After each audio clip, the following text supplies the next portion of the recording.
claimed that government borrowed over 38 billion Ghana cedis in 4 weeks. And also, Wale Wale curfew, 2 injured, shops vandalized, and in alleged military brutality in BMC. And also, December 7 revocation, no nurses has been affected.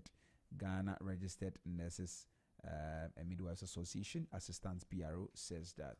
And okay, away from that, let's do some stories from City Newsroom. It says that Ghana's informal sector holds 80% of jobs, contributes to 27% of to GDP, and that is coming from the Ghana Statistical Service report.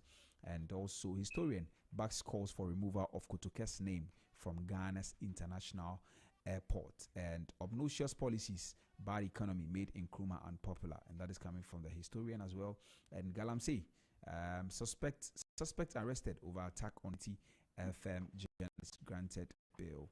And will work to revive Paul Lugu tomato factory, and that is coming from Samson Ahi. And Thomas Ampem urges opposition to join national economic dialogue. I will support policy direction of free SHS, Thomas Ampem. And DDEP payments. Let's focus on positive market signals. Also coming from Thomas Ampem. Let's do some stories, some international stories. US sides with Russia in UN resolution on Ukraine. And Macron walks tightrope with Trump as he makes Europe's case on Ukraine. And Hamas says no Gaza ceasefire talks unless Israel releases prisoners. And people will starve because of US and because of US aid cut to Sudan. And Secret Service agent who leap onto JFK's car during assassination dies at 93. And on Bloomberg, it says that China learned to embrace what the US forgot, the virtues of creative distraction. And Germany discussing 200 billion euros for emergency defense fund.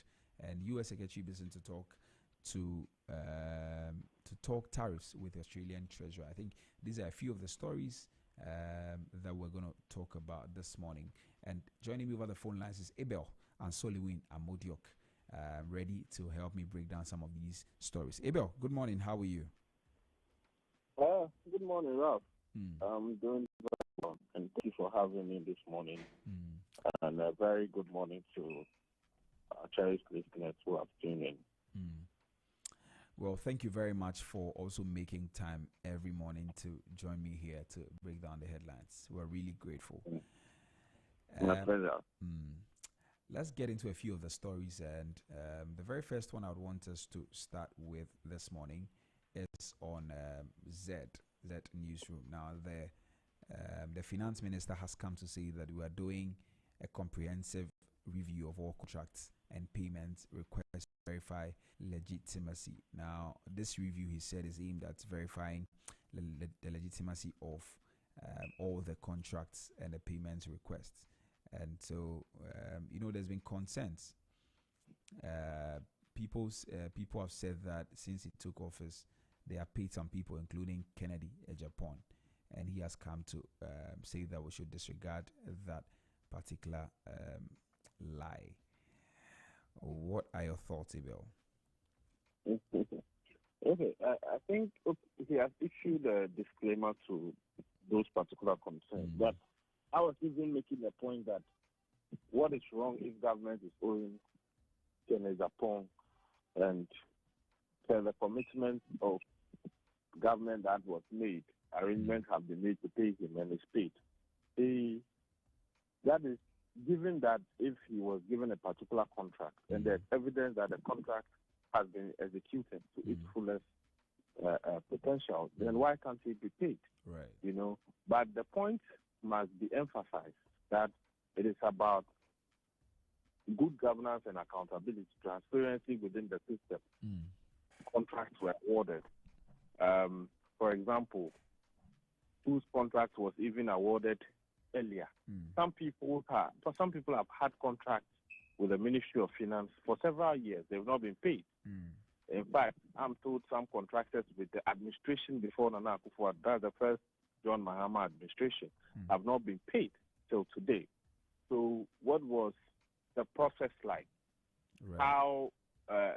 How is it that when you are given a contract by government to execute, when you are done executing your contract and a different government comes, then it means that you have to virtually be begging for work that you've done for the government, for you to be paid for work that you've done for the government. That must not be the case. Right. So for me, I'm okay with the auditing of the contracts that were given, provided they were not given just for the fun of them, just for people to make money, just for people to, as famously described, create, loot, and share. But the contracts were given for purposes of delivering public goods to the people of Ghana. If that was the case, and the evidence abound that people have executed those contracts to their fullest and logical conclusion, nothing should stop government from paying them. In fact, Ralph, if you and I take a contract, whether we are members of the New Patriotic Party or members of the National Democratic Congress, the most important thing is that contract that was given, did we win it fairly? If we won it fairly, did we execute that mandate that was given to us to the fullest logical conclusion and to the best of our ability? If that was the case, then why shouldn't government pay us? Right. It shouldn't matter whether it's an NDC government that is in power or at the end of the day, what the data has shown that about 80% or 70% of those who vote in elections are members of the NDC and NPP. In fact, the rest that are called floating voters, they vote according to the Times. And if the Times suggests anything, it suggests that at certain times they vote for NDC, at certain times they vote for NPP. Right. So being an NPP member should not be a basis for you not receiving a contract. Being an NDC member should not be a basis for you not receiving a contract. But what must be important is the execution of that contract.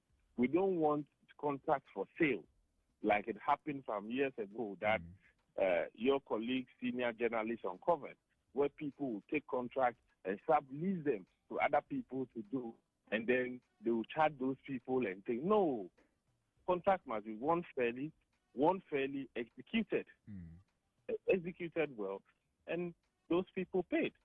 And so for me, it's not really, but I think that, for example, when government had to pay the national service people at the, for the 2024-2025 academic, those that some of them were owed some arrears and things, then government decided to do a head count. What returned was that the data that government was given was not so. I think over more than 70,000 people were on, and that is where the whole issue of the ghost names came up and was born. I mean, the government had to refer to the National Intelligence Bureau for investigation. So I think that the new government has come in. There are a lot of papers before it.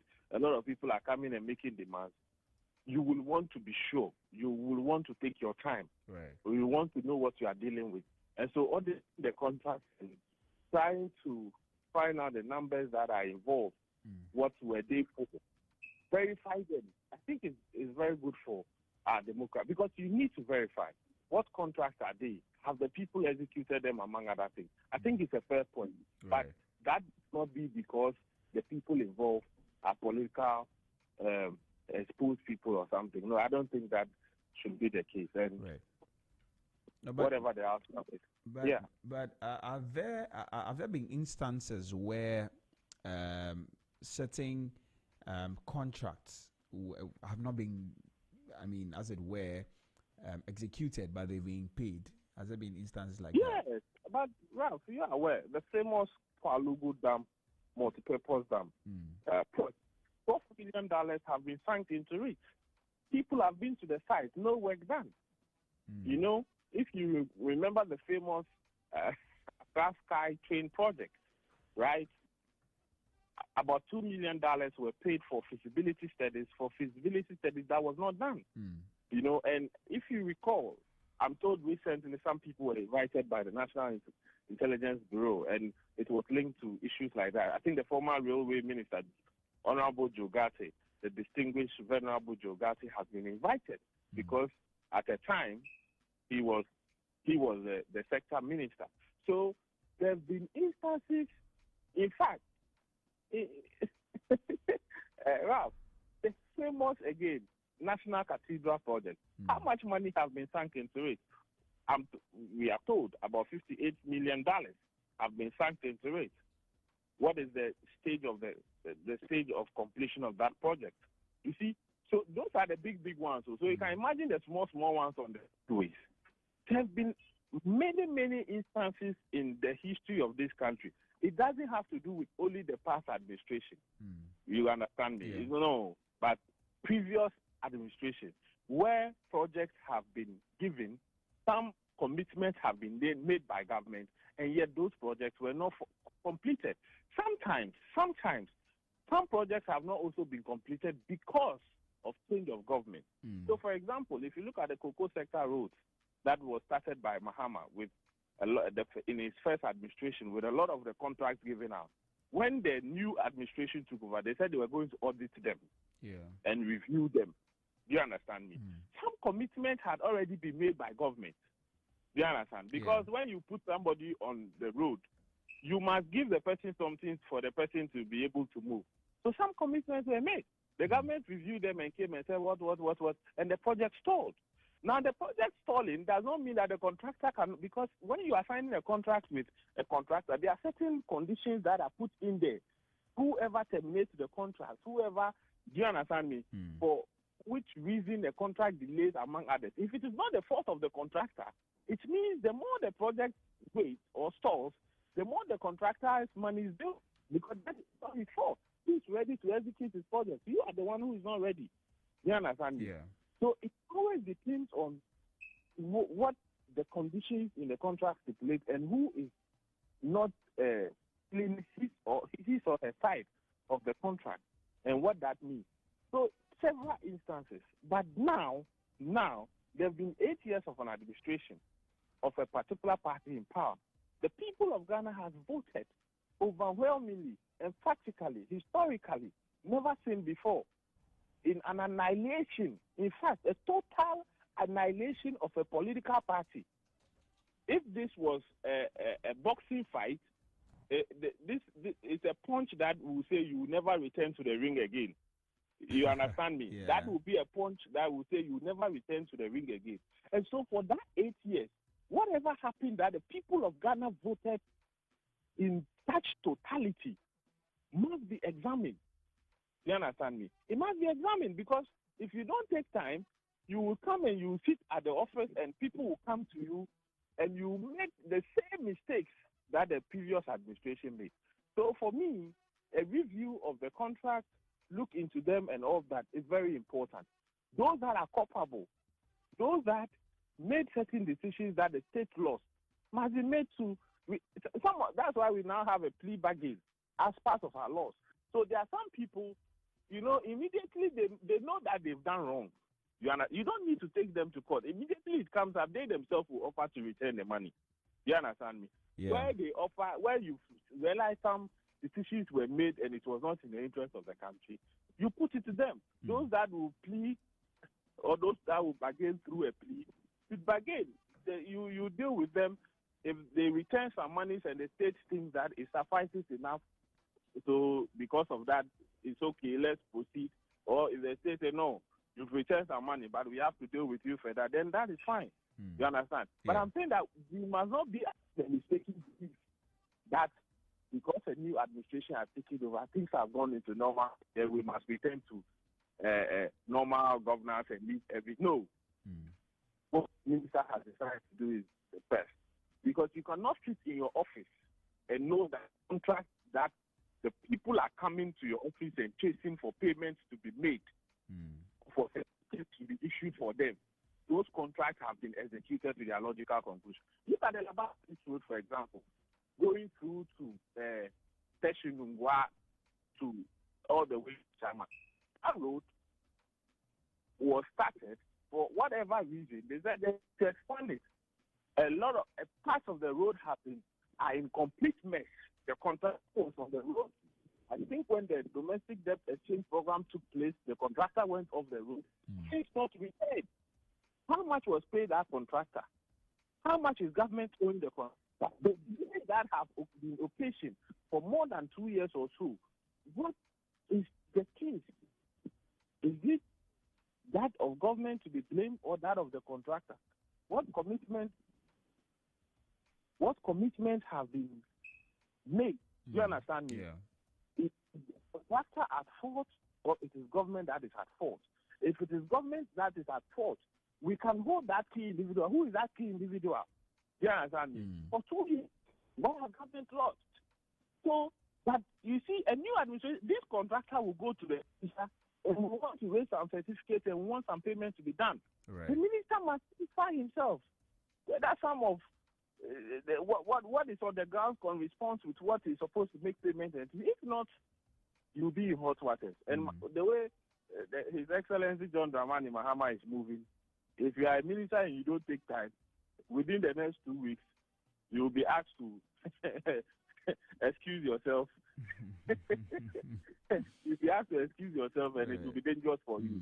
So I think the minister is taking a very precautionary measure, and I think it is allowed. But like I said, once he checks and everything is fine, whoever it is, payment should be made. Right.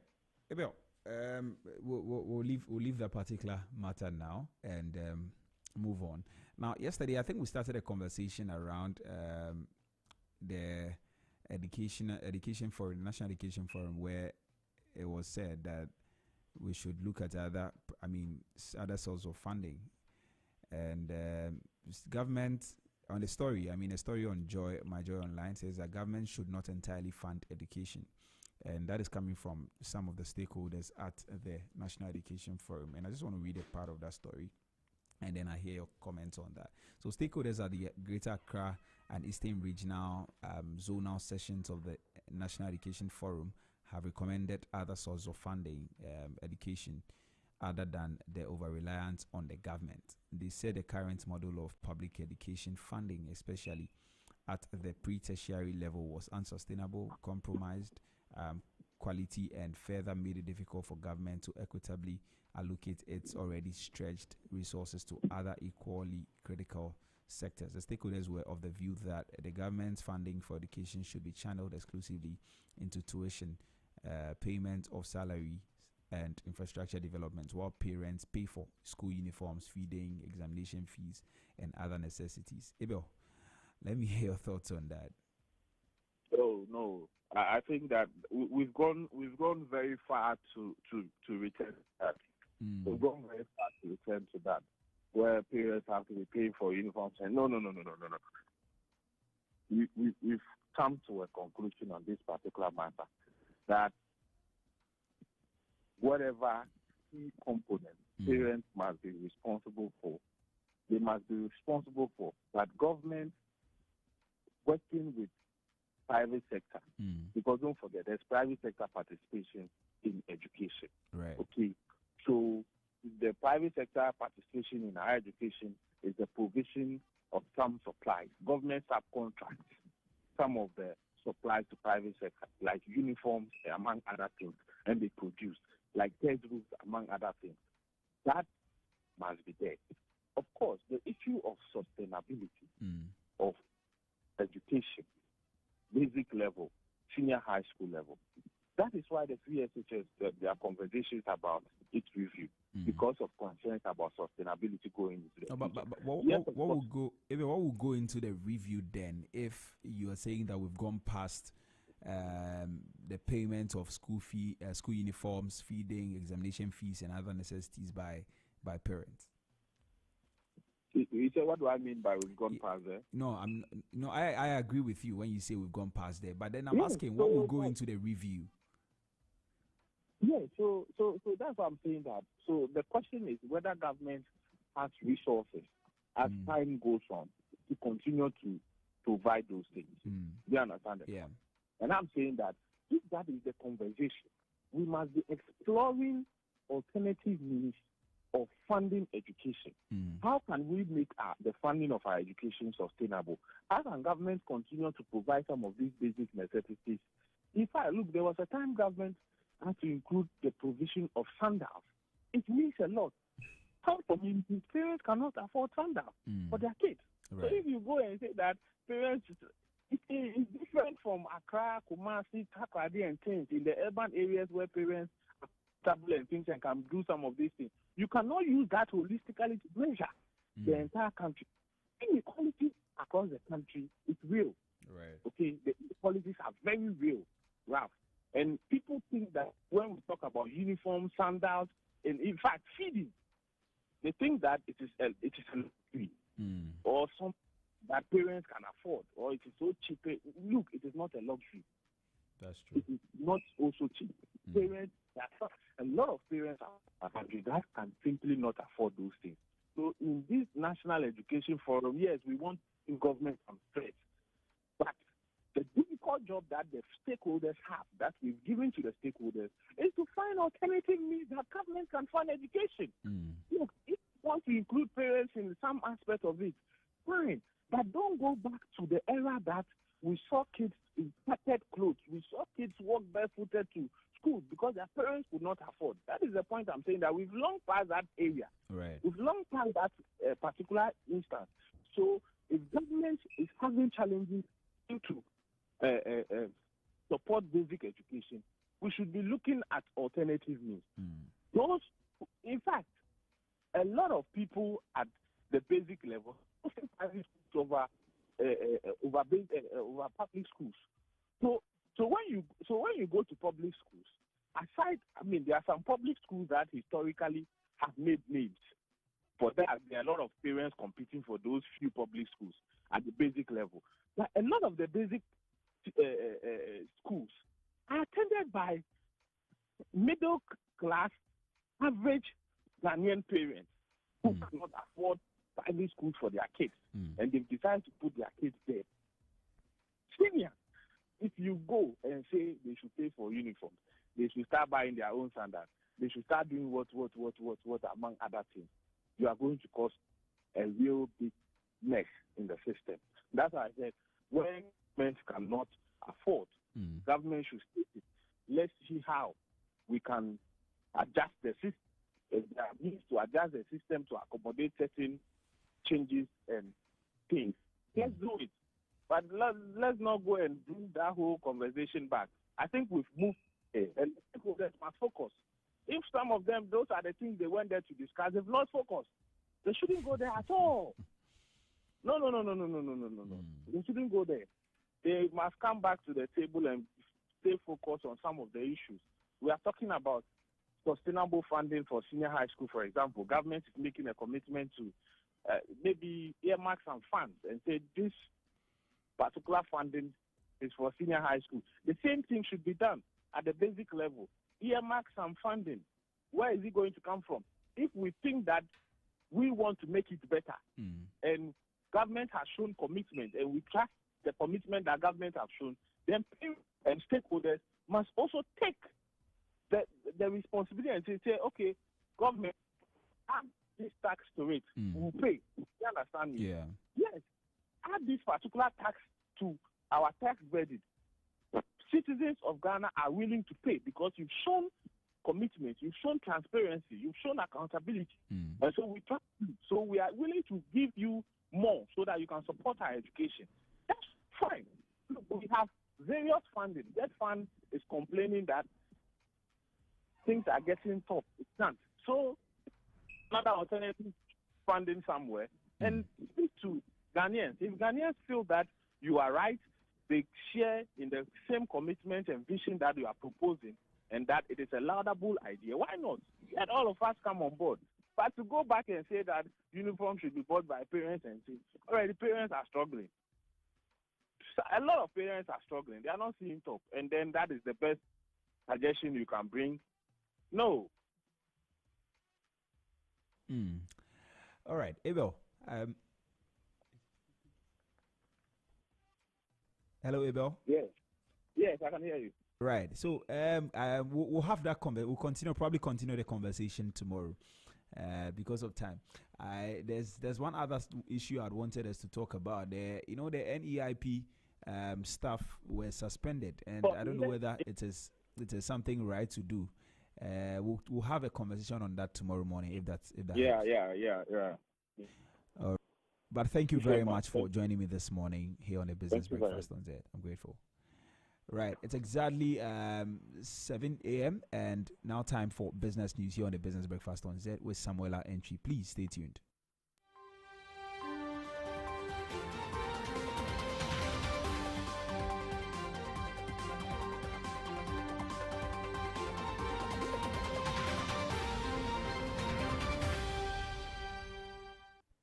Hello and welcome to the business news segment on Business Breakfast on Zed.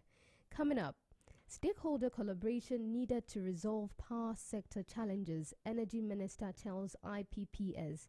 And also, average earnings in Ghana increased at a slower pace than productivity growth, says GSS. And employment opportunities in Ghana are not enough, still on GSS. I am Samuela Entry. Let's settle in for the details. The Minister for Energy and Green Transition, John Abdullahi Jinapor, has met with independent power producers, IPPS, and key stakeholders in the power sector to deliberate on measures aimed at ensuring reliable and uninterrupted power supply. The meeting held at the Ministry of Energy on Monday, 24th February, was aimed at finding long-term solutions to stabilize and ensure reliable power supply. He emphasized the need for collaborative effort to enhance power generation and distribution.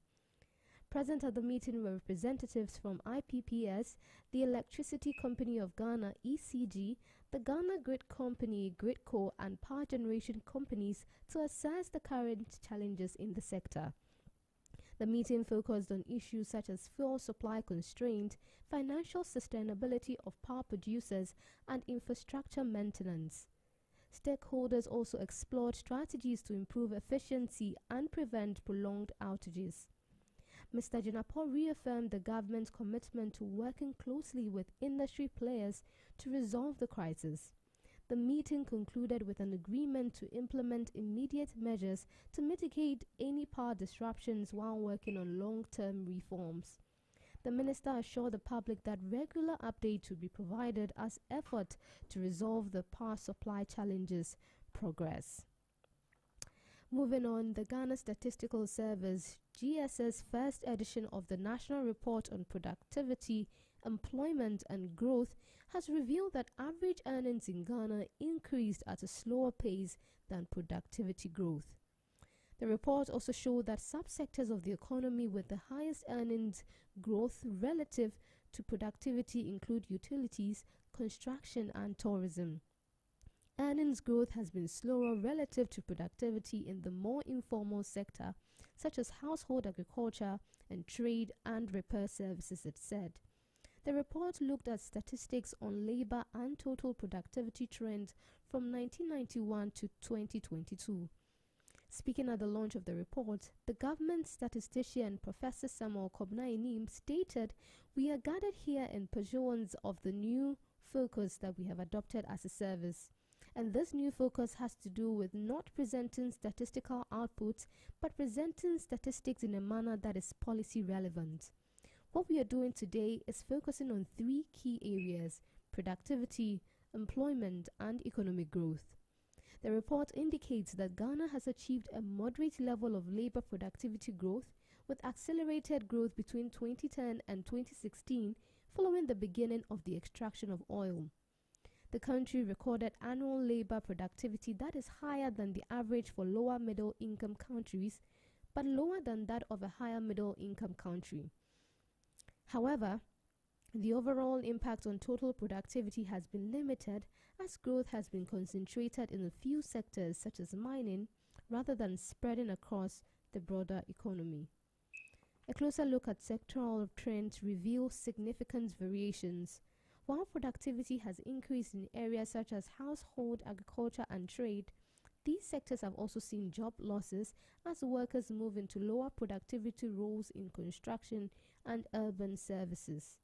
The mining sector has achieved high productivity growth, but has not generated substantial job opportunities. In contrast, commercial agriculture, manufacturing, transportation, and utilities have recorded both productivity gains and job creation. A new report by the Ghana Statistical Service has revealed that even though there are employment opportunities in Ghana, it is not enough to absorb the growing number of people actively looking for work. The report, titled National Report on Productivity, Employment and Growth, revealed that the employment rate, which measures the economy's labor absorption capacity, has declined from 73.9% to 55.7% between 2000 and 2021. This suggests that even though the Ghanaian economy is creating employment opportunities, this is not sufficient to absorb the growing working age population, it said. According to the report, in 2000, a total of 7.43 million people were employed, and this increased to 10.2 million in 2010, representing 3.3% annual employment growth over the period. In 2021, about 9.99 million people were employed. This represents a reduction of employment of 0.7% annual average from 2010. Despite the reduction, the GSS pointed out that there are more people looking for decent jobs but are unsuccessful. And to our last story on this segment, Deputy Finance Minister nominee Thomas Nyarko Ampim has called for a non-partisan approach to discussions surrounding the domestic debt exchange program payment. Speaking during his vetting before the Appointment Committee of Parliament on Monday, February 24, 2025, he emphasized the importance of focusing on the positive impact of the payment provisions rather than politicizing the development. According to him, the move will boost investor confidence and stabilize Ghana's financial sector.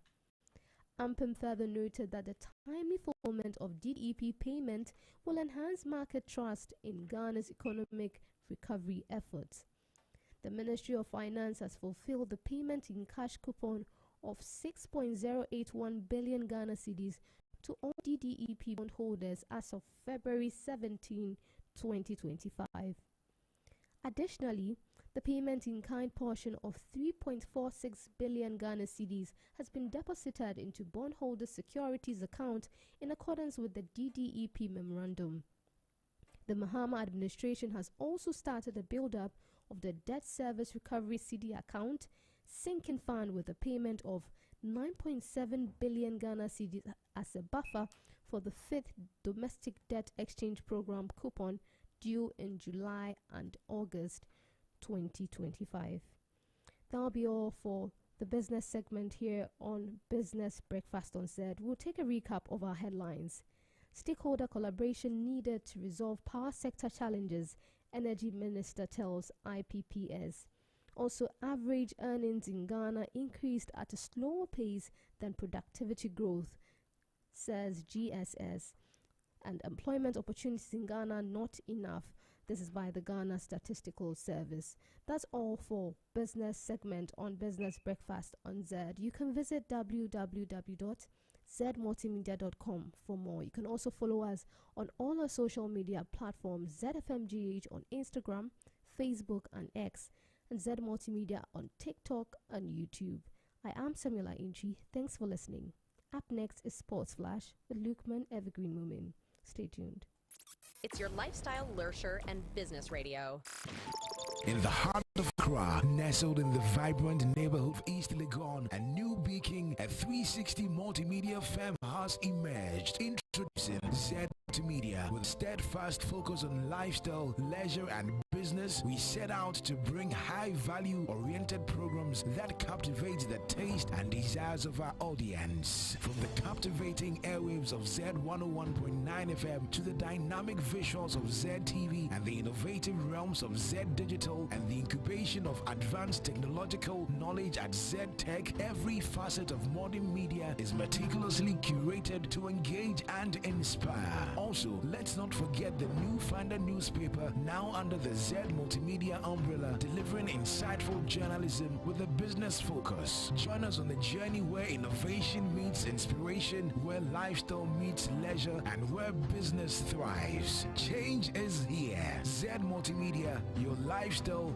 leisure, and business platform. You're tuned in to Zed 101.9 FM, your lifestyle, leisure, and business radio. The stage is set for something special. It is time to go racing. Garnacho! Oh, wow! Oh, wow! LeBron James with no regard for human life. You couldn't write a script like this. Here's Metzer. This is positive. Williams. Kudus! The Korean joy did not last for long. Oh my gosh, Kudus. Step back for Partey. Oh, yes! Oh, yes, Thomas Partey.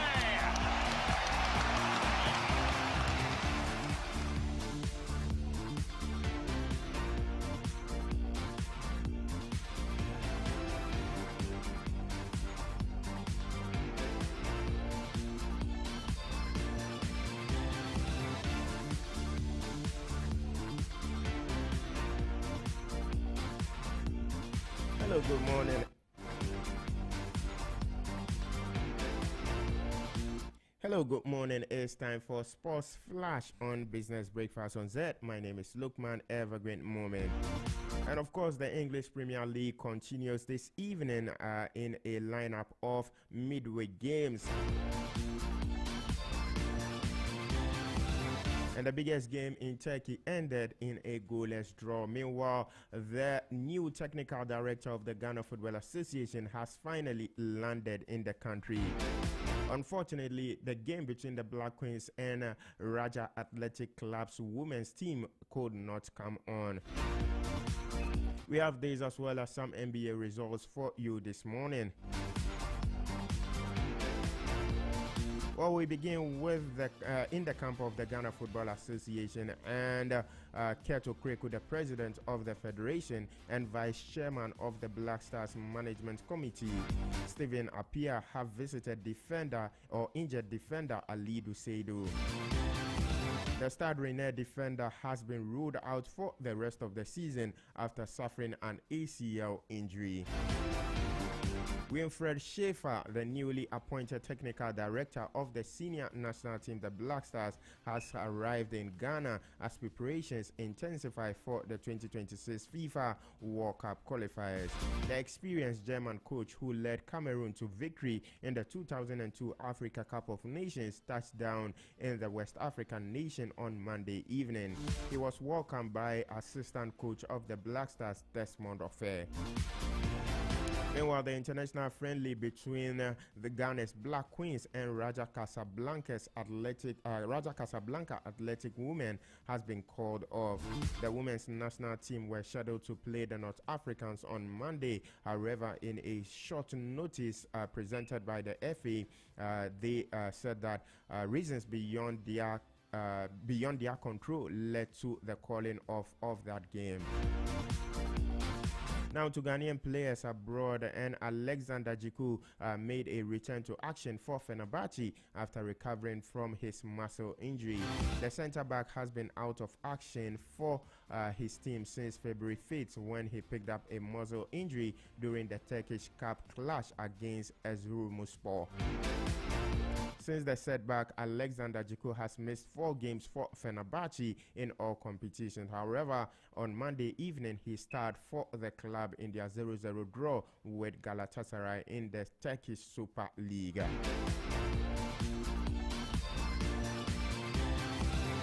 To the MLS, a German-born Ghanaian forward Prince Owusu was on target for Montreal SC in their opener as the Canadian outfit suffered a 3-2 defeat to Atlanta United on Monday evening.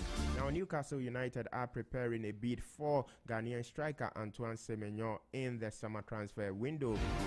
The club are beefing up their squad for the upcoming campaign.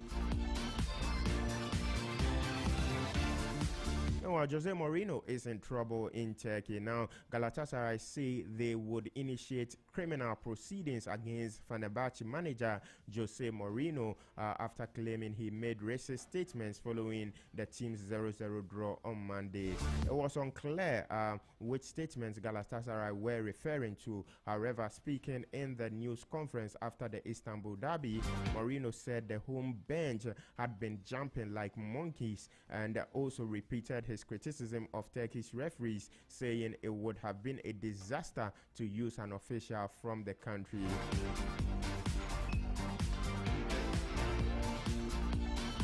Away from Turkey to England, Manchester United will make up to 200 jobs redundant to return the club to profitability. Now, about 250 members of staff were made redundant last year in the first wave of cost-cutting measures by co-owner Sir Jim Ratcliffe. In a meeting on Monday with the staff, United Chief Executive Officer Omar Berrada informed employees that there will be a fresh round of redundancy as part of a transformational plan. Still in England, there will be games in the Premier League tonight. Brighton will be facing AFC Bournemouth at the Amex Park. Crystal Palace will welcome Aston Villa at the Selhurst Park. Now Fulham travel to the Molineux to face Wolverhampton Wanderers, with Chelsea hoping to bounce back in the game against Southampton tonight at the Stamford Bridge. In Spain, there is the semi-final of the Copa del Rey where Barcelona will be facing Atletico Madrid. And in Italy, it is the quarterfinals of the Coppa Italia with Inter Milan facing Lazio.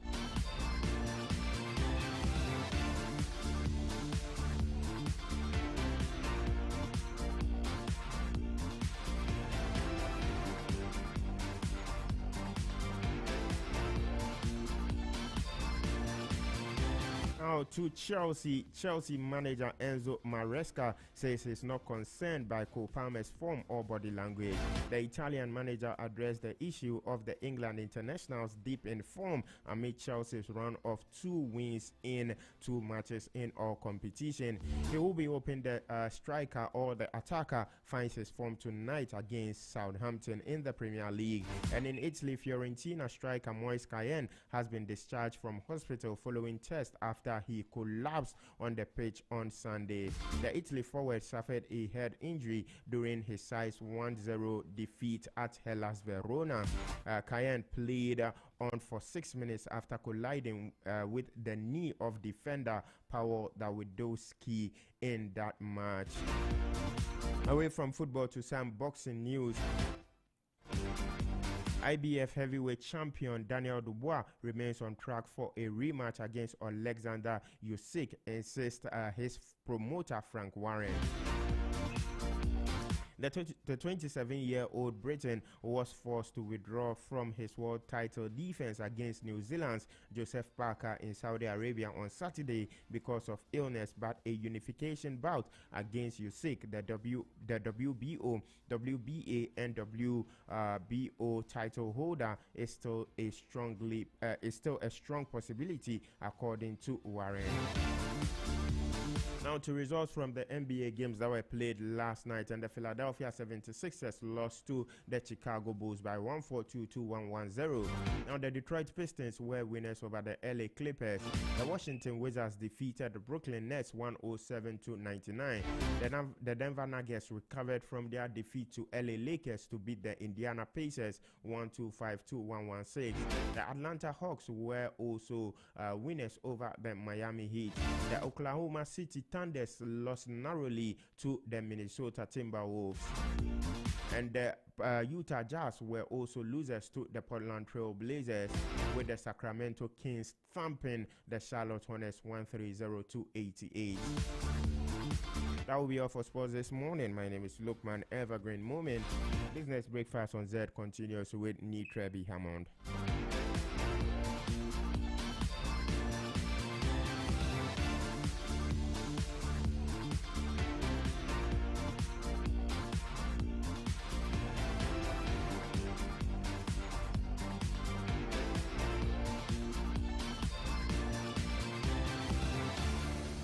Stay tuned to your lifestyle, leisure, and business radio. Zed 101.9 FM.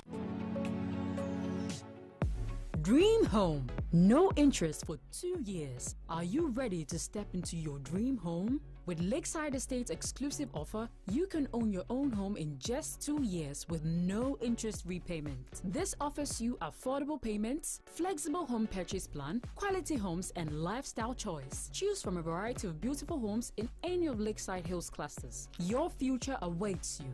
Imagine living in a home you love with the freedom to invest in your dreams without the burden of interest. As your CIMG Real Estate Company of the Year for the 4th time, we offer you hassle-free home acquisition. Call us today on 020-477-5040 or 020-141-8622. Don't miss out on this incredible opportunity. Call us now to learn more and schedule a tour for our available homes. T&C supplied. Make your dream a reality. Lakeside Estate. Quality homes for all. Stay tuned to your lifestyle, leisure, and business radio. Zed 101.9 FM.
protocol breaker.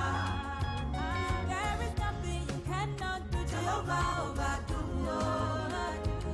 I have tested of your love, I have seen your mighty works. Mountain mover, my lover, when you're my name, and then you change my name, oh. You wipe away my tears, oh. And you overwhelm me, this love is too much. What can I say? I love beyond that. Surround come everybody. Thank Jesus for me. He has done that which no man can do. Surround come everybody. Thank Jesus for me. He has opened up the door. There is nothing you cannot do. Protocol breaker. There is nothing you cannot do. Jehovah overdo. I have tasted of your love. I have seen your mighty works. Mountain mover, my lover, when you're my remember. It's your lifestyle, leisure, and business radio. Protocol breaker. There is nothing you cannot do. Jehovah overdo. I have tasted of your love. I have seen your mighty works. Mountain mover, my lover, when you're my remember. It's your lifestyle, leisure, and business radio.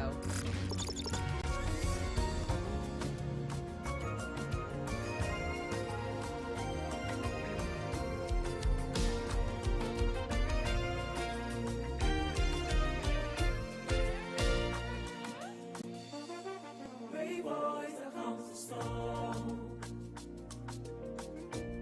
The east wind that past the sea. You will never change. You will never change. Baba, oh. Surely you're a game changer. Diofiti kotia ebana.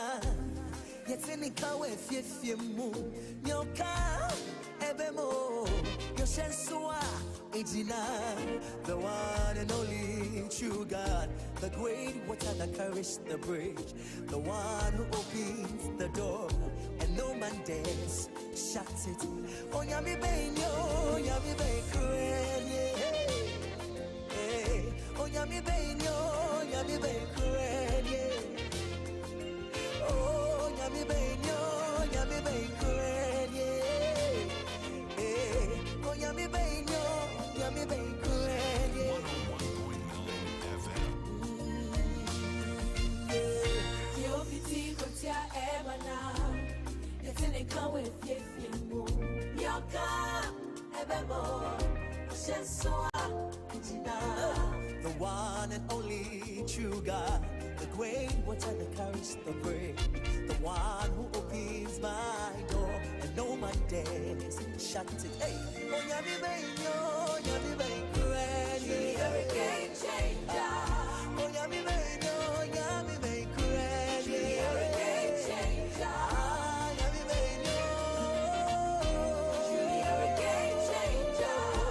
yami benyo, yami benyo. You're a game changer. Zed 101.9 FM. He's my firm foundation, the solid rock on which I stand, the great mountain that will never be moved. Oh, the one and only true God, great water that carries the bridge, the one who opens the door. No man dares to shut it. Oh, yami benyo, yami benkurani. You're a game changer. Come on. Oh, yami benyo, yami benkurani. You're a game changer. Yami benyo, yami benyo. You're a game changer. Oh, yami benyo, yami benkurani. You're a game changer. Ah, yami benyo, yami benkurani. You're a game changer. Oh, yami benyo, yami benkurani. It's your lifestyle, leisure, and business radio. Yami benyo, yami benkurani. Stay tuned to your lifestyle, leisure, and business radio. It's your lifestyle, leisure, and business radio.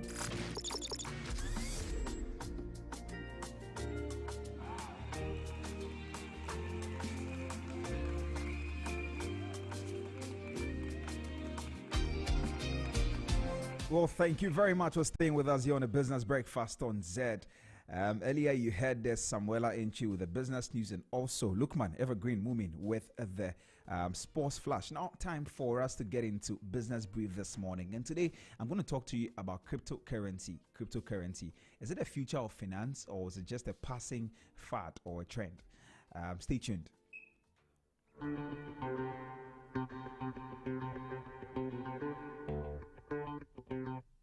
It's your lifestyle, leisure, and business radio.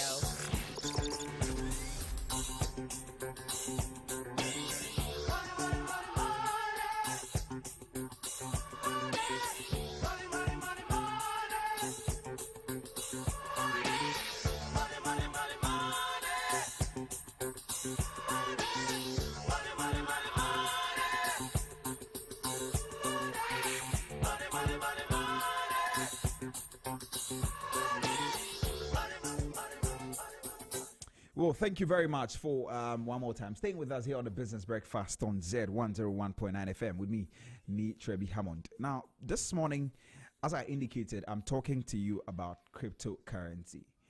Now, you know, a little over a decade ago, if you mention cryptocurrency to most people, they would look at you like you were speaking an alien language, right? But fast forward today, cryptocurrency is a multi-trillion-dollar industry that is changing the way we think about money.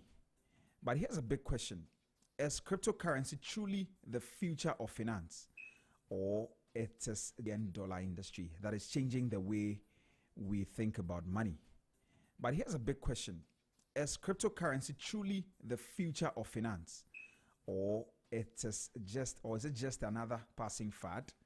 Let's take a journey through the history of cryptocurrency, its explosive growth, and the debate surrounding its future. Now, it all started with BTC, Bitcoin. Now, that was the very first cryptocurrency that was launched, and was launched in 2009 by an unknown person or a group using the name Satoshi Nakamoto. Now, Bitcoin was introduced as a decentralized digital currency that didn't rely on banks or governments. Instead, it used blockchain technology, a secure, transparent, and tamper-proof system for recording transactions. But in its early years, Bitcoin had almost no value. In fact, in 2010, a guy named Laszlo Hanyek made the first ever Bitcoin purchase. He bought 2 pieces for 10,000 BTC, Bitcoins. Now, back then, Bitcoin was worth less than a penny per coin. If he had kept those 10,000 Bitcoins, they would be worth over $500 million today. Now, by 2013, Bitcoin started gaining real traction, crossing the $1,000 mark for the first time. And this sparked a lot of interest in digital assets, leading to the birth of thousands of alternative cryptocurrencies, and what we call altcoins, like Ethereum, Ripple, and also Litecoin. Now, here's how cryptocurrency exploded over the years. In 2017, there's what we call the crypto boom. Now, Bitcoin had reached over $20,000 for the first time. But Ethereum became popular for its smart contract capabilities, allowing decentralized apps, DApps, to be built on its blockchain. Now, in 2020 to 2021 was the crypto explosion. Institutional investors like Tesla, MicroStrategy, and PayPal started accepting Bitcoin. And Bitcoin hit an all-time high of $69,000 in November 2021. Now, the total cryptocurrency market cap surpassed $3 trillion for the first time within that period. Now, where are we now? Even though cryptocurrency has faced some ups and downs, it is still growing at an incredible rate. And here's where it stands today. Over 420 million people worldwide own cryptocurrency. Over 420 million people worldwide own cryptocurrency. And the global cryptocurrency or crypto market cap is around 1.8 trillion as of the early 2024. And Bitcoin dominance remains strong at around 50% of the market. And Ethereum's ecosystem is expanding, leading innovations in decentralized finance, what we call DeFi, and NFT, the non-fungible tokens. Now, countries like El Salvador have even adopted Bitcoin as a legal tender. But the big question is that, is cryptocurrency the future of finance, or is just a passing fad? Now, this is where the debate gets interesting. Some people believe that cryptocurrency is a future of finance. That cryptocurrency is a future of finance. A revolutionary system that will replace traditional banking and empower people financially. Now, they argue that decentralization is a future because cryptocurrency removes the need for intermediaries like banks. All right, everybody owns their own thing, and that is that. Also, they argue that it is going to ensure financial inclusion because millions of unbanked people in Africa and beyond can now access financial services. And again, they argue that it is a hedge against inflation because many see Bitcoin as digital gold that can protect wealth from inflation. But on the flip side, others believe cryptocurrency is just another bubble that is waiting to burst. Now, what are their concerns? Their concerns is one, volatility. Because Bitcoin went from $69,000 to below $20,000 in a year. So can you trust it? That's a question they're asking. Can we trust Bitcoin because of its volatility? Is this something that is trustworthy? Also, there are regulation issues. A lot of governments across the world are still cracking down on crypto. Many of them are cracking down on crypto for various reasons, which we might go into when we get into our conversation this morning. Now, also, there are lots of scams and fraud. Crypto has been a playground for Ponzi schemes and hacking incidents. A lot of people are doing all kinds of things through crypto. And so those are the questions that people are asking.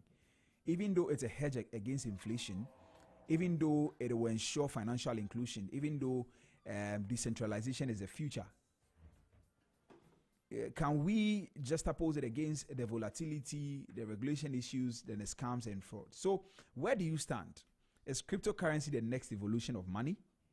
Or is it just another financial experiment that will fade away eventually, like we've seen in the past for some other financial, for lack of better expression, for financial evolutions that we've seen in the past few years?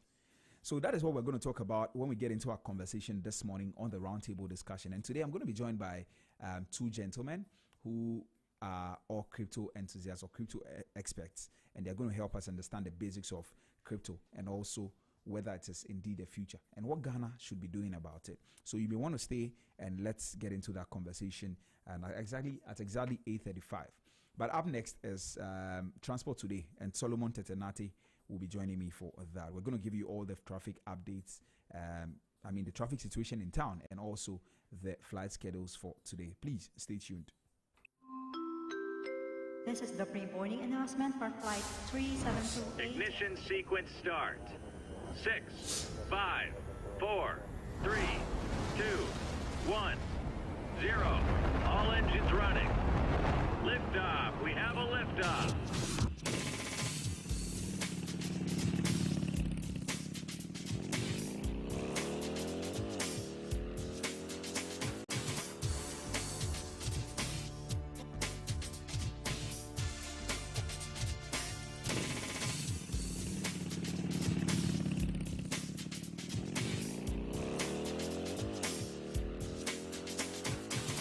Well, 20 to the top of the hour, and this is Business Breakfast on Zed. Now time for us to get into transport today. What exactly is the transport situation in town, and what are the flight schedules? That is what we are asking Solomon Tetenati, who is in studio this morning, to join me for this particular one. Solo, good morning. How are you? Good morning. I'm doing good, except that ECG showed me shaky this morning. Oh, ECG. Yes. Yeah, I thank God you didn't say hammer, because there are people that once the lights goes off, they blame the president, and I personally don't believe that is something. Yeah, I don't also believe it, because it's an entity that they are operating on. So why should you blame the president instead of the entity? Exactly. So, sorry about that. Sorry. All right, let's get into the conversation. All right, so I'm taking you through the flight schedules for today, and I'm starting with Passion Air, Accra to Kumasi. So we have 6 flights available today for Passion Air, Accra to Kumasi. First flight takes off from Accra 6:20 a.m. and then arrives in Kumasi at 7 a.m. and then takes off from Kumasi at 7:30 a.m. and gets to Accra at 8:10 a.m. Second flight takes off from Accra 8:50 a.m. and then arrives in Kumasi at 9:30 a.m. and then takes off from Kumasi at 10 a.m.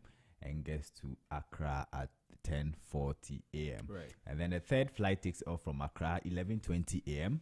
and then arrives in Kumasi at 12 p.m. and then takes off from Kumasi 12:30 p.m. and then arrives in Accra at 1:10 p.m. And then the fourth flight takes off from Accra 1:50 p.m. and then arrives in Kumasi at 2:30 p.m. and then takes off from Kumasi at 3 p.m. and gets to Accra at 3:40 p.m. And then the fifth flight takes off from Accra 4:20 p.m. and then arrives in Kumasi at 5 p.m. and then takes off from Kumasi at 5:30 p.m. and gets to Accra at 6:10 p.m. And then the last flight for Passion Air Accra to Kumasi takes off from Accra 7:30 p.m. and then arrives in Kumasi at 8:20 p.m. and then takes off from Kumasi at 8:40 p.m. and gets to Accra at 9:30 p.m. Right. So that is Accra to Kumasi Passion Air. Let's look at Accra to Takrady. We have 2 flights available today for Passion Air Accra to Takrady. First flight takes off from Accra 6:20 a.m. and then touches down in Takrady at 7:10 a.m. and then takes off from Takrady at 7:40 a.m. and gets to Accra at 8:30 a.m. Second flight takes off from Accra 4:20 p.m. and then arrives in Takrady at 5:10 p.m. Right. and then takes off from Takrady at 5:40 p.m. and gets to Accra at 6:30 p.m. So that is Accra to Takrady Passion Air. Accra to Sunyani, we have 1 flight available today, and it takes off from Accra 9:10 a.m. and then arrives in Sunyani at 10:10 a.m. and then takes off from Sunyani at 10:40 a.m. and gets to Accra at 11:40 a.m. So that is Accra to Sunyani. Accra to Wa, unfortunately, we don't have any flight available today. Right. So no flight available for Accra to Wa Passion Air. Accra to Tamale, we have 3 flights available today. First flight takes off from Accra 6 a.m. and then arrives in Tamale at 7:20 a.m. and then takes off from Tamale at 7:50 a.m. and gets to Accra at 9:10 a.m. Second flight takes off from Accra 12:20 p.m. and then arrives in Tamale at 1:40 p.m. and then takes off from Tamale at 2:10 p.m. and gets to Accra at 3:30 p.m. And then the last flight for Accra to Tamale Passion Air takes off from Accra 4 p.m. and then arrives in Tamale at 5:20 p.m. and then takes off from Tamale at 5:50 p.m. and gets to Accra at 7:10 p.m. So today, that is all for Passion Air. Accra to Tamale, Accra to Kumasi, right. Accra to Sunyani, and then unfortunately we didn't have any flight for Accra to Wa. Let's look at Africa World Airlines. Accra to Kumasi, we have 6 flights available today. Accra to Kumasi, Africa World Airlines. First flight takes off from Accra 6:20 a.m. and then arrives in Kumasi at 7 a.m. Right. and then takes off from Kumasi at 7:30 a.m. and gets to Accra at 8:10 a.m. Okay. Second flight takes off from Accra 8:40 a.m. and then arrives in Kumasi at 9:20 a.m. and then takes off from Kumasi at 9:50 a.m. and gets to Accra at 10:30 a.m. Right. Third flight takes off from Accra 9:40 a.m. and then arrives in Kumasi at 10:20 a.m. and then takes off from Kumasi at 10:50 a.m. and gets to Accra at 11:30 a.m. And then the fourth flight takes off from Accra 2:10 p.m. and then arrives in Kumasi at 2:50 p.m. and then takes off from Kumasi at 3:20 p.m. and gets to Accra at 4 p.m. And then the fifth flight takes off from Accra 3:10 p.m. and then arrives in Kumasi at 3:50 p.m. and then takes off from Kumasi at 4:20 p.m. and gets to Accra at 5 p.m. And then the last flight for Accra to Kumasi Passion Air takes off from Accra 7 p.m. and then arrives in Kumasi at 7:40 p.m. and then takes off from Kumasi at 8:10 p.m. and gets to Accra at 8:50 p.m. Right. So that is Africa World Airlines Accra to Kumasi. The flight schedules for Accra to Kumasi Africa World Airlines. Let's look at Accra to Takoradi. We have 3 flights available today for Accra to Takoradi Africa World Airlines. First flight takes off from Accra 6:40 a.m. and then arrives in Takoradi at 7:20 a.m. Right. and then takes off from Takoradi at 7:50 a.m. and gets to Accra at 8:30 a.m. Second flight takes off from Accra 12 p.m. and then arrives in Takoradi at 12:40 p.m. and then takes off from Takoradi at 1:10 p.m. and gets to Accra at 1:50 p.m. Right. And then the last flight for Accra to Takoradi Africa World Airlines takes off from Accra 4:30 p.m. and then arrives in Takoradi at 5:10 p.m.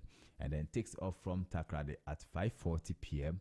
and gets to Accra at 6:20 p.m. So that is Accra to Takoradi. Let's look at Accra to Tamale.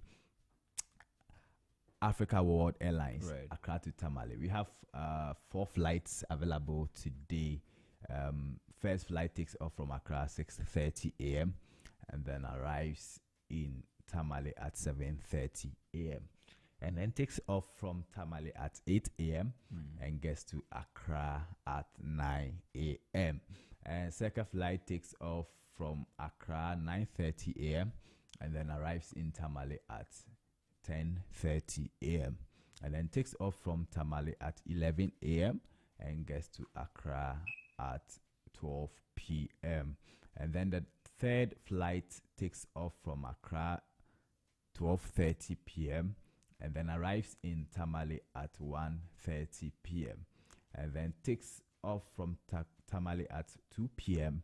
and gets to Accra at 3 p.m. And then the last flight for Accra to Tamale Africa World Airlines takes off from Accra 3:30 p.m.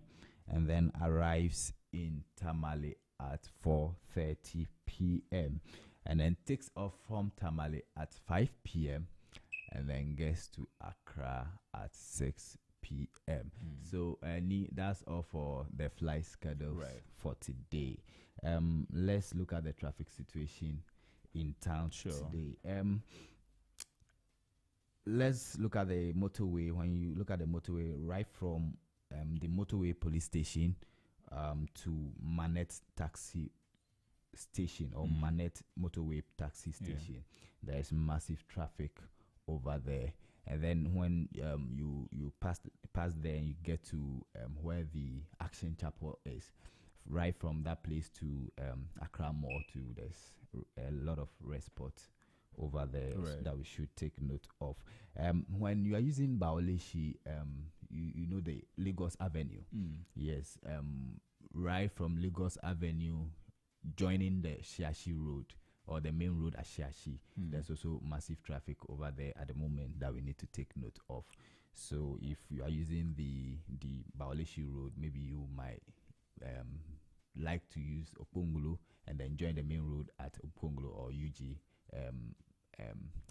entrance, that would be the better route for you instead of joining Ashiashi, because there's massive traffic over there at the route where you used to join the main road Ashiashi. Yeah, there's traffic over there we should take note of. And then ARS to American House, there's traffic building up right from ARS all the way to American House here, so we should also take note of that. And then when you're at Spinters, you see Flower Pot right from you can use a route there to join the Burma Camp Road. So from Major Mahama roundabout all the way to the road that joins the Burma Camp, there's massive traffic when you're coming from Flower Pot. There's massive traffic over there that we should take note of. So if there will be alternative for you, then I'll recommend that one for you to use instead of using that route to join at Burma Camp. And then Lancaster Hotel to 37 Military Hospital. At the moment, there's also traffic over there that we should take note of. And then lastly, let's look at Teshi La Road, right from Military Shooting Range past Goyo Fuel Station to Polo Beach Hotel. There's also traffic over there that we should take note of. So if we are using that route, then we will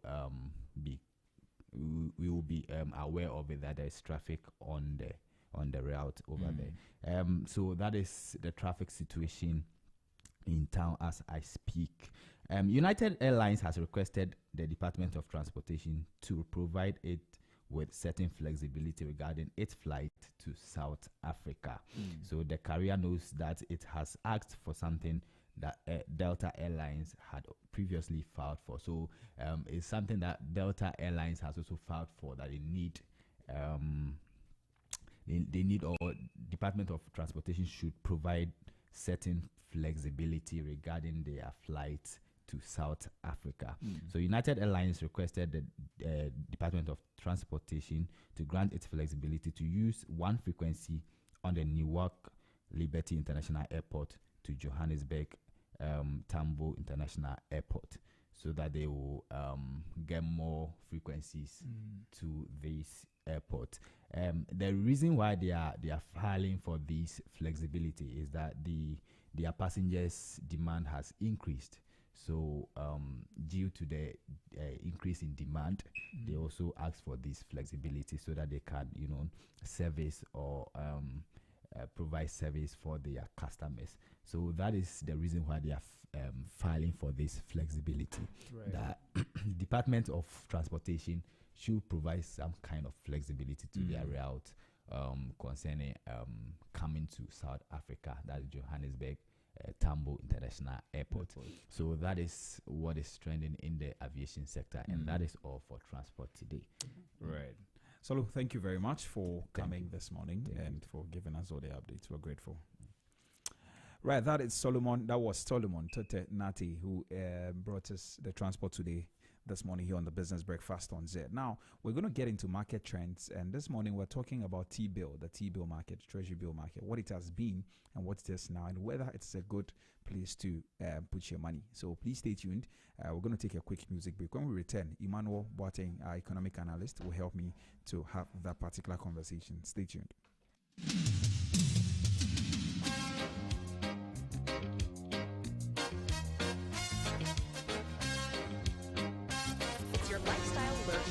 Business Radio. 101.9 FM.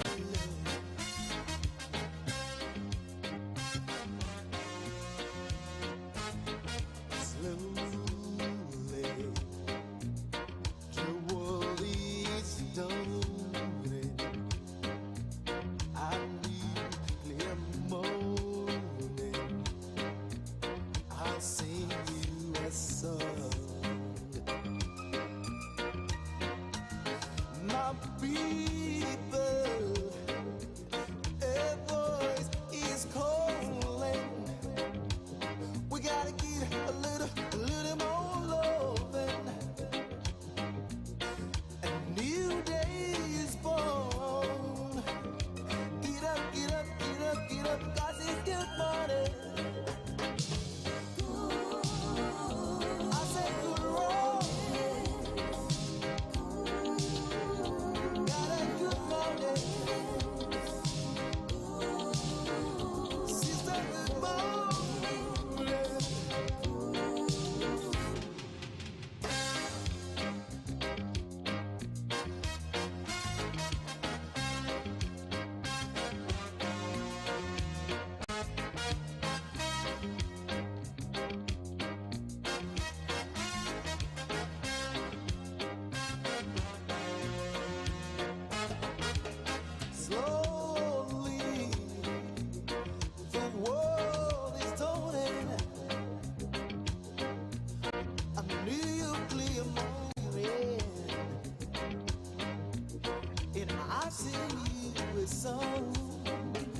style it. Get up and meet the world with style it. Get up, everybody. Get up, everybody. Get up and meet the world with style it. Get up and meet the world with style it. Gotta give it, gotta give the world a little more love. Get up, let's give the world a little more love.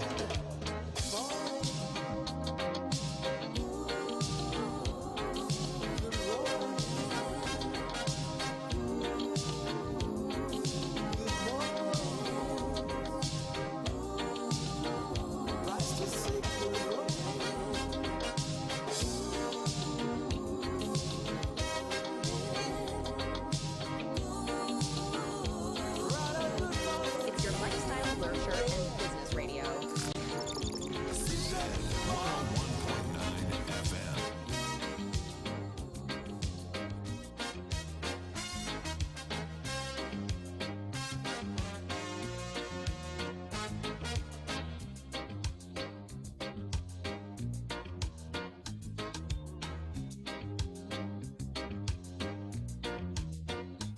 It's your lifestyle, leisure, and business radio. Zed 101.9 FM.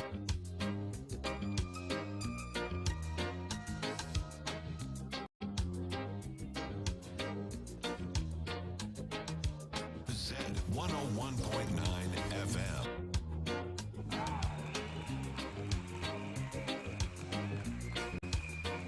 Well, thank you very much one more time for staying with us here on the Business Breakfast. I'm grateful that you're with me here this morning. Now, we're going to get into our conversation on the Treasury bill market, and it's time for market trends. But just before that, do you know that you can own a home here in Ghana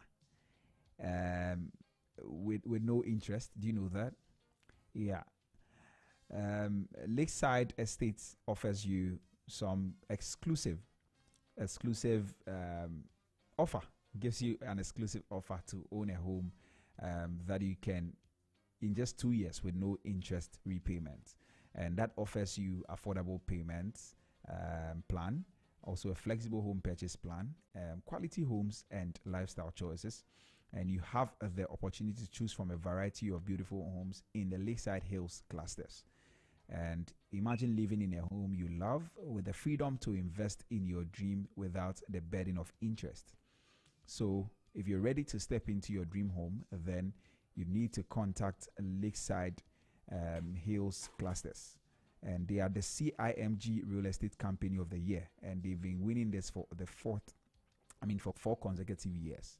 And they offer you a hassle-free home acquisition. You need to just have to call them on 020-477-5042, 020-477-5042, or 020-477-5040, 020-477-5040, or 050-141-8622, 050-141-8622. So don't miss out on this incredible opportunity. Call them now and just schedule a tour to see what they've got for you at their at the Lakeside Hills clusters. So make sure that you reach out to them and grab your dream home with no interest for 2 years. It's a very good offer you want to grab. Well, Lakeside Estates, they say that quality home for all. Well, we're going to get into our conversation now, and Emmanuel Boateng, economic analyst, is over the phone lines to have this conversation with me this morning. Ima, good morning. How are you? It's all good here. How are you doing too? Yeah, I'm doing great myself. Thank you very much for joining us. Well, today I wanted to talk about the Treasury bill market. And maybe the very first question I'll ask you is what recent trends have been observed in our T-bill market here in Ghana, particularly concerning government borrowing and investor participation? Right. Thank you so much. I'll begin the conversation by first helping our listeners appreciate that T-bills are short-term debt instruments that the government issues to raise funds for its fiscal operations. In other words, because the government must finance its expenditure once tax revenue or its internal revenue is not able to finance its expenditure. It has to borrow money from other sources. And T-bill is one of the ways through which the government borrows money. So when it issues T-bill, it has issued a debt instrument that it will use to finance its fiscal operations. Right.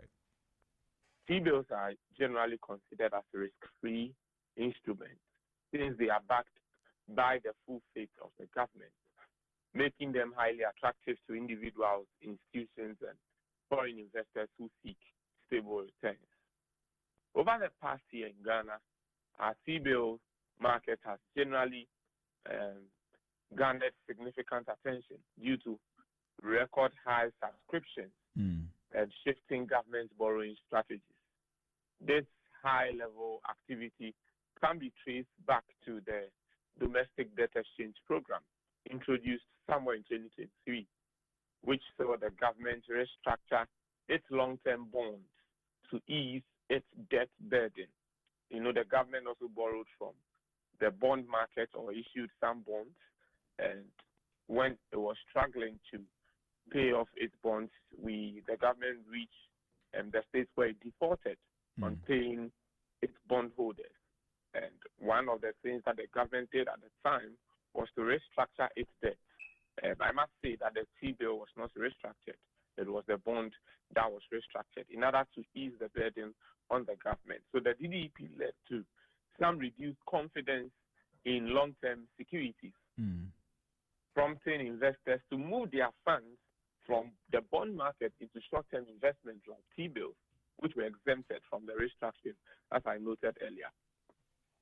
As a result, the T-bill market has experienced massive oversubscriptions in recent auctions, with investors bidding significantly higher amounts than the government's initial target. In the last auction, which is what I believe you are engaging me on this morning, so in the last auction, for example, they raised about 7.7 billion Ghana cedis, more or less. That was the target of the government. But the government received a total of 20.5 billion Ghana cedis, 7.7 billion Ghana cedis, as against 20.5 billion Ghana cedis in bids. That is over 167% oversubscription. Over 167 oversubscription. The government rejected 10.9 billion worth of bids and accepted only 9.6 billion of this bids. And this morning, I believe the first question you're asking me is to give you the trend on how the T-bill market has been performing. Right. So in short, I'll just say that Ghana's T-bill market has experienced significant oversubscription, like I've mentioned. And we saw 167 oversubscription in the last auction. Despite this overwhelming interest, we saw that the government accepted only 9.6 billion of the over 20.5 billion that was tendered in by investors. This pattern indicates a high liquidity environment, with investors actively seeking secure investment income. The government's selective acceptance of this suggests a strategic approach to manage borrowing costs at the same time to control interest rates. So what are some of the implications of this? The high rejection rate of bids implies that investors may need to reassess their strategies, possibly seeking alternative investment opportunities or adjusting their yield expectations. This is something that I've been saying over and over again. Secondly, companies that rely on T-bills for short-term investment might face challenges in deploying excess liquidity, prompting a search for other financial instruments. The same recommendation or implication I'm giving for investors and financial agents goes for firms and businesses. And for government, the approach reflects a commitment to prudent debt management, aiming to prevent excessive interest obligations and maintain fiscal stability. And we want them to also look at their borrowing arrangement, because it is true that government needs money. It is, however, interesting that government is rejecting some bits. And so we can see through the lenses that government is trying to manage its borrowing costs because of the rate at which these T-bills are selling. It's not the highest in recent times. However, you can see the rates coming down actually. But it is high. An instrument that is risk-free, paying in excess of 20% is high. How much do you even earn on a risky instrument? And that gives you a sense of what the government is really going through. Raphael, thank you. Right, great. I mean, I like how you break it down. I mean, including the implications and all of that. Now, I also want to know. Now, I have seen that interest rates on T-bills have been going down. They've basically been going on a downward trajectory. I want to know what is influencing these changes. Thank you, Raphael. A very wonderful question. Let me run you through what the interest rate has been like since 1940. This is 1943. So 1940, the 91-day T-bill was doing around 28%. The 182 was doing around 29%, or 28.8 if you like. And then the 364 was doing 30%. That is 1940. 28, 29, 30. Let me come to 1941. In 1941, if you remember when we were analyzing, you realized there was no 364 bill that was accepted. Yeah. But then the 91 day fell to 27. And the 182 day fell slightly from 28.8 or 28.9 to 28.6. That was what we saw. When you come to 1942, you'd realize that the 91 day further fell to 26%. 182 day fell to 27%. And 364 fell to 29%. And currently, the one that we are accessing now, 91 day is doing 24%. 24, my brother. 182 day is doing 25. And 364 days is doing 27. You can see what is really happening to the rate. And so when I come to your specific question on what factors are influencing these changes, of course, there has been a downward trajectory. Of course, the rates are falling. We can see the decrease in the 91-day Treasury bill up to the 24% I'm speaking about, 182 up to the 25%, and the 364 up to the 27% we are seeing. The decline is primarily attributed to the government's own strategy of rejecting high yield rates to lower borrowing costs. Because they want to reduce the cost of servicing this bill, they are rejecting the high yield bill. Additionally, the oversubscription of T-bills indicates a surplus of funds in the market. There's more funds in the market, possibly due to limited alternative investment options as a result of the DDEP, the Domestic Debt Exchange Program. So the government can see that. The government can see that. You might just before you go on. So essentially, if it wasn't because of DDEP, people would have been looking at other investment options, I guess. The bond market offered higher returns relative to the T-bill market. At the time, the bond market was offering a far better return. Now the T-bill market is giving us a high return. Right. And the bond market is risky because investors' confidence has been choked. Once your confidence is bruised, someone says confidence is like trust, and it's like a mirror. Once it falls and breaks, you may put it together, but it doesn't look like the original. That is the whole problem. Right. Okay. Now you're going to talk about the implications. Yes, sir. So declining yields may lead to reduced returns on investment, which prompts a revaluation of portfolios and exploration of higher yielding alternatives. What am I saying? for investors and financial agents, look elsewhere and diversify your investment. As a saying goes, you don't put all your eggs in one basket, especially in times where yields are falling and you want to make higher returns on your investment. Don't only look at the treasury bill market. Look at other alternative sources of income. For households and individuals like Raphael and myself, lower interest rates could affect our savings plans and income from interest-bearing assets, necessitating adjustments in personal financial planning. And so we need to look at our financial plans. We need to look at our savings culture, and we need to find a way to redirect our savings into something that will give us better return. A lot of interest-bearing assets on the market.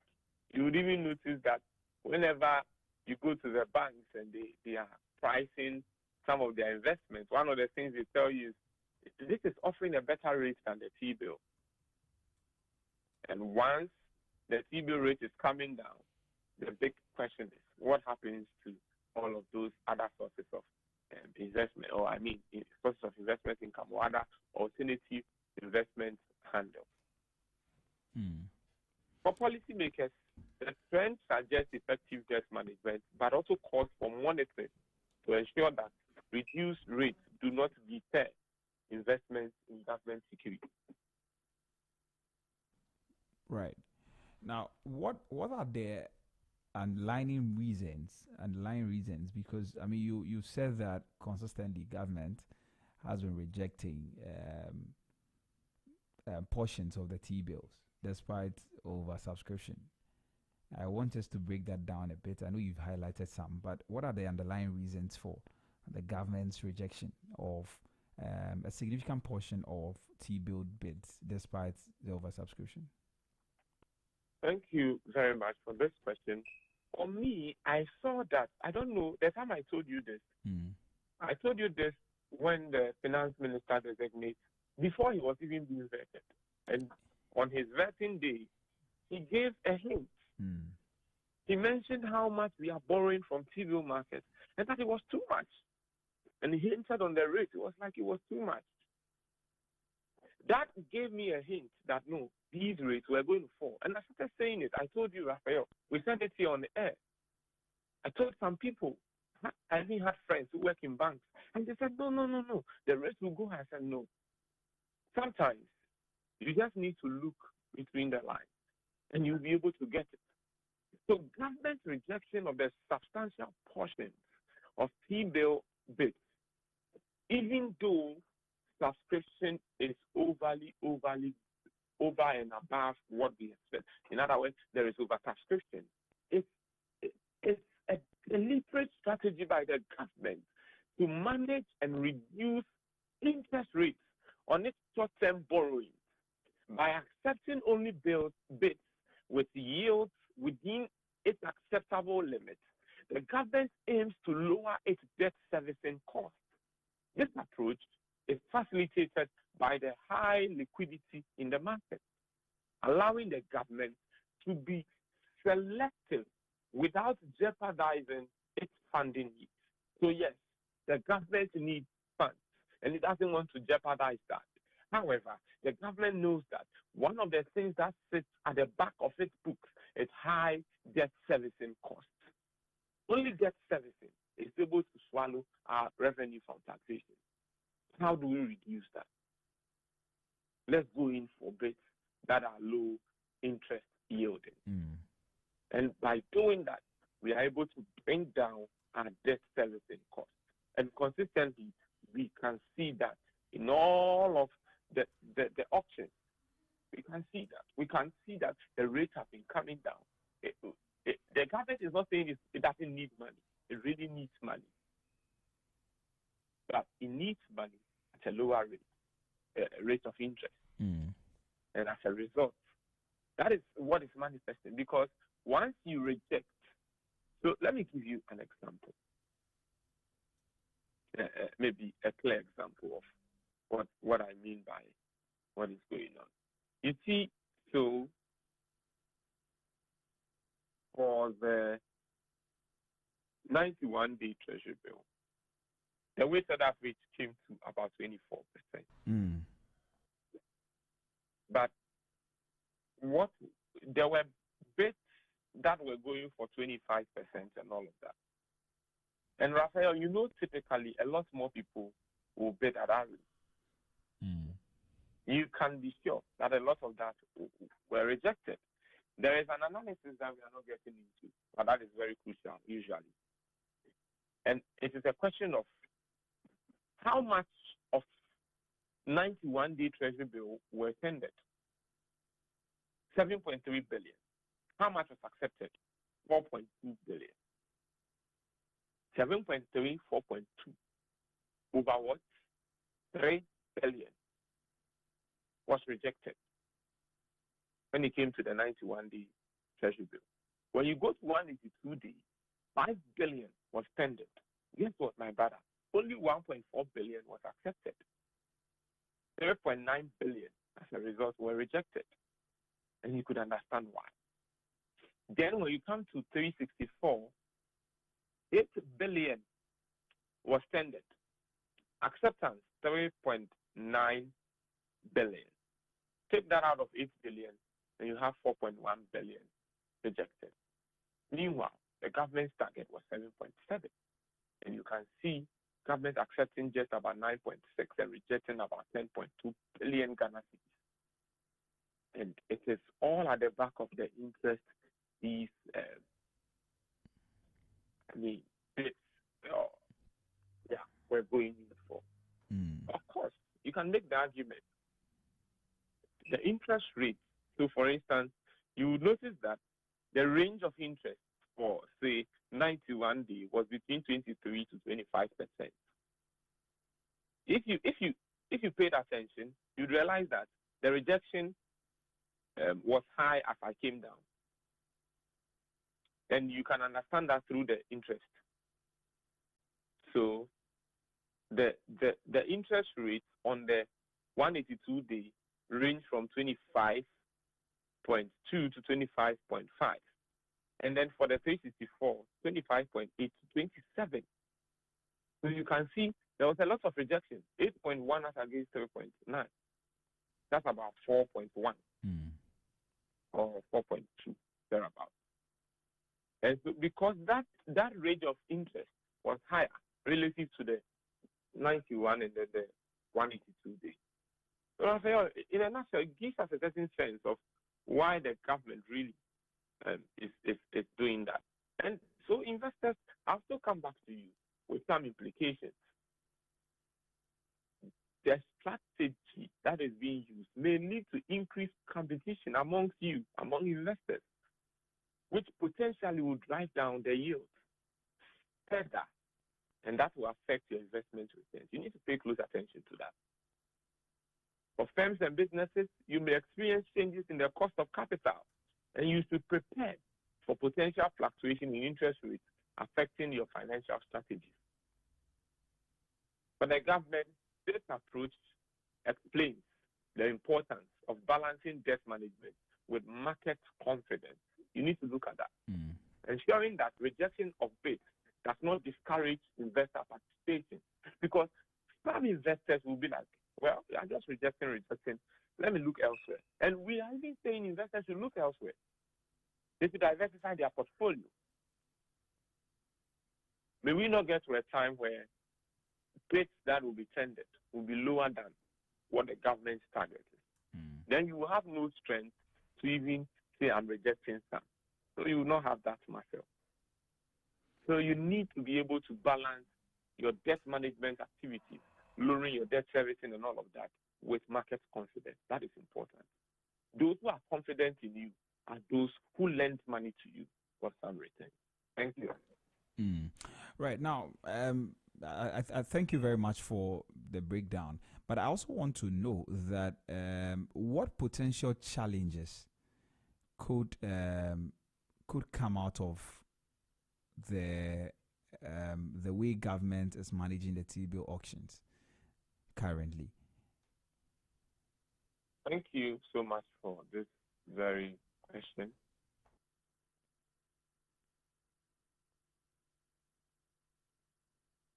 No, while the government strategy of projecting high yield bids aims to reduce borrowing costs, it could lead to several challenges. And maybe when I was ending my last answer, I started off with one, which is investor discontent. Consistent rejection of bids may frustrate investors, potentially leading them to seek alternative investments, which could reduce demand for future T-bill auctions. So that point I've made it over and over, so that is clear. Market distortions is another thing. When you do selective acceptance of bids, it might create artificial interest rate levels that do not accurately reflect market conditions, which potentially leads to mispricing of risk. Risk has to be priced. There is a theory called efficient market hypothesis. This theory explains that financial assets reflect all available market information in the market. And so once you are artificially creating an interest rate, you are mispricing the risk in the market. Risk must be rewarded with some return, and that is the interest rate.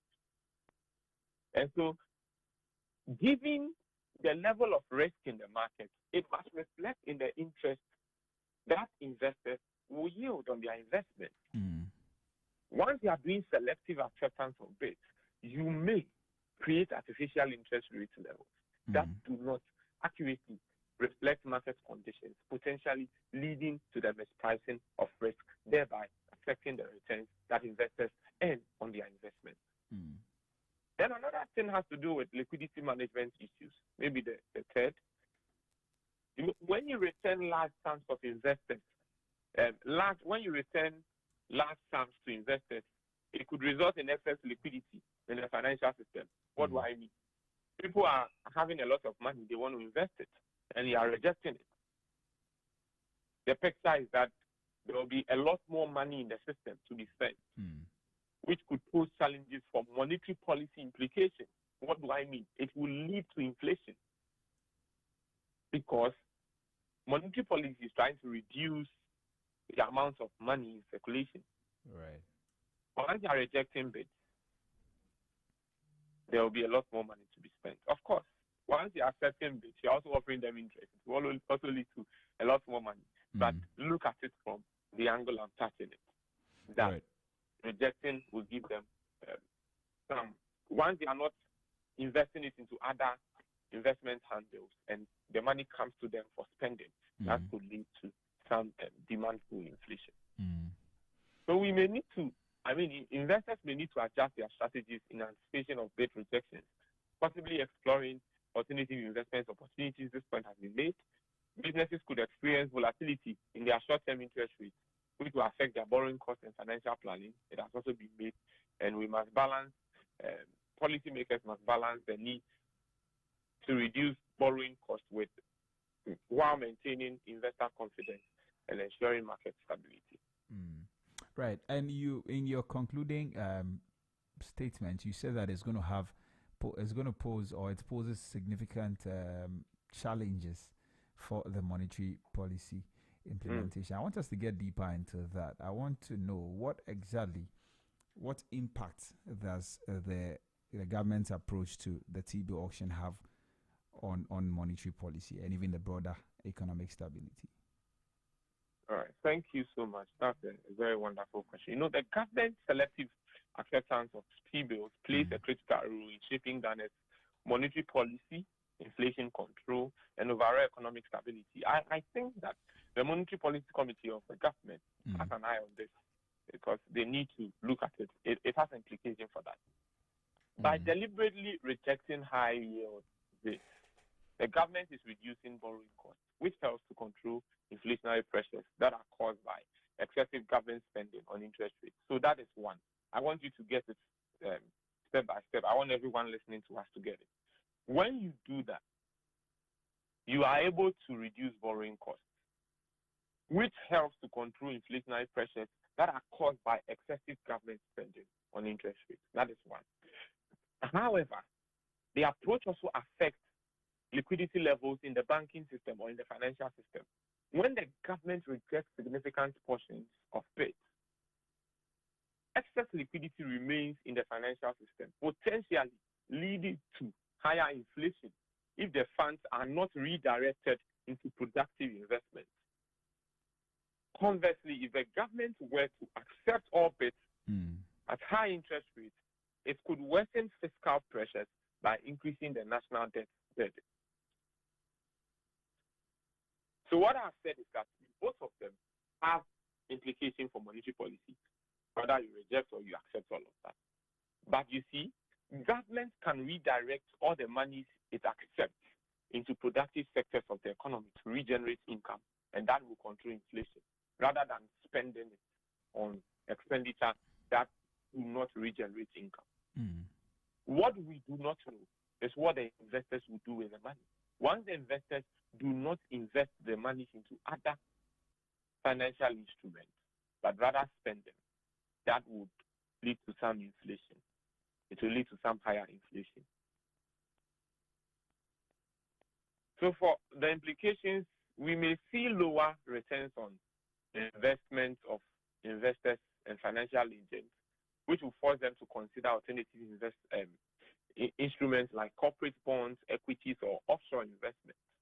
For businesses and firms, a lower yield environment could reduce financing costs, making business expansion and capital investment more feasible. This may have some implications for borrowing or lending, as we call it, monetary policy rates. The cost of borrowing from financial institutions. This will have an impact on that as well.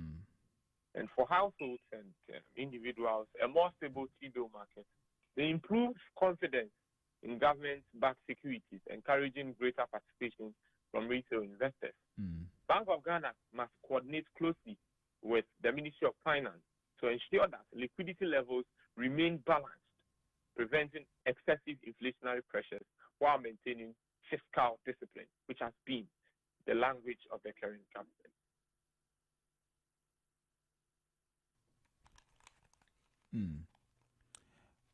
All right, Ima, so my very last question just before we go will be that what are the future prospects for Ghana's T-bill market, and how should investors and policymakers respond? Right. It is said that the best is saved for the last, and I'm sure this is a very important question. The future of our T-bill market will be shaped by several factors, key factors. One, government borrowing strategy. You know, on the 11th of March, the Minister of Finance will present to government the budget. We may want to get into it to understand some of these. So government borrowing strategy, the government continues to reject high yield bids. Interest rates may continue to decline. It will make T-bills a less attractive investment in the short term. However, this strategy could help maintain long-term fiscal sustainability. So that is a key thing to note.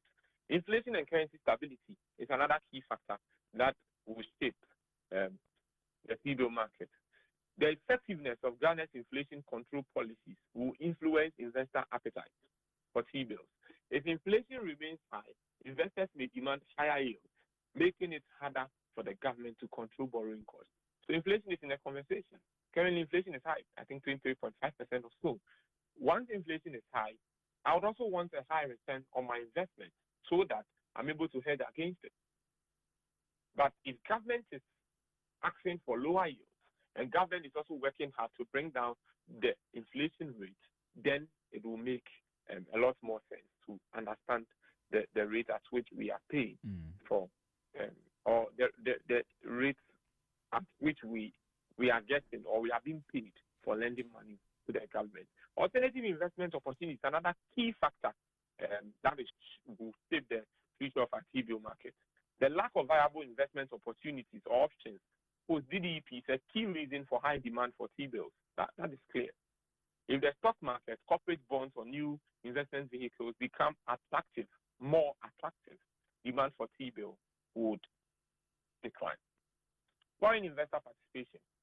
The involvement of foreign investors in Ghana's fixed income market could stabilize yields and provide additional sources of capital for the government. What are the strategic responses?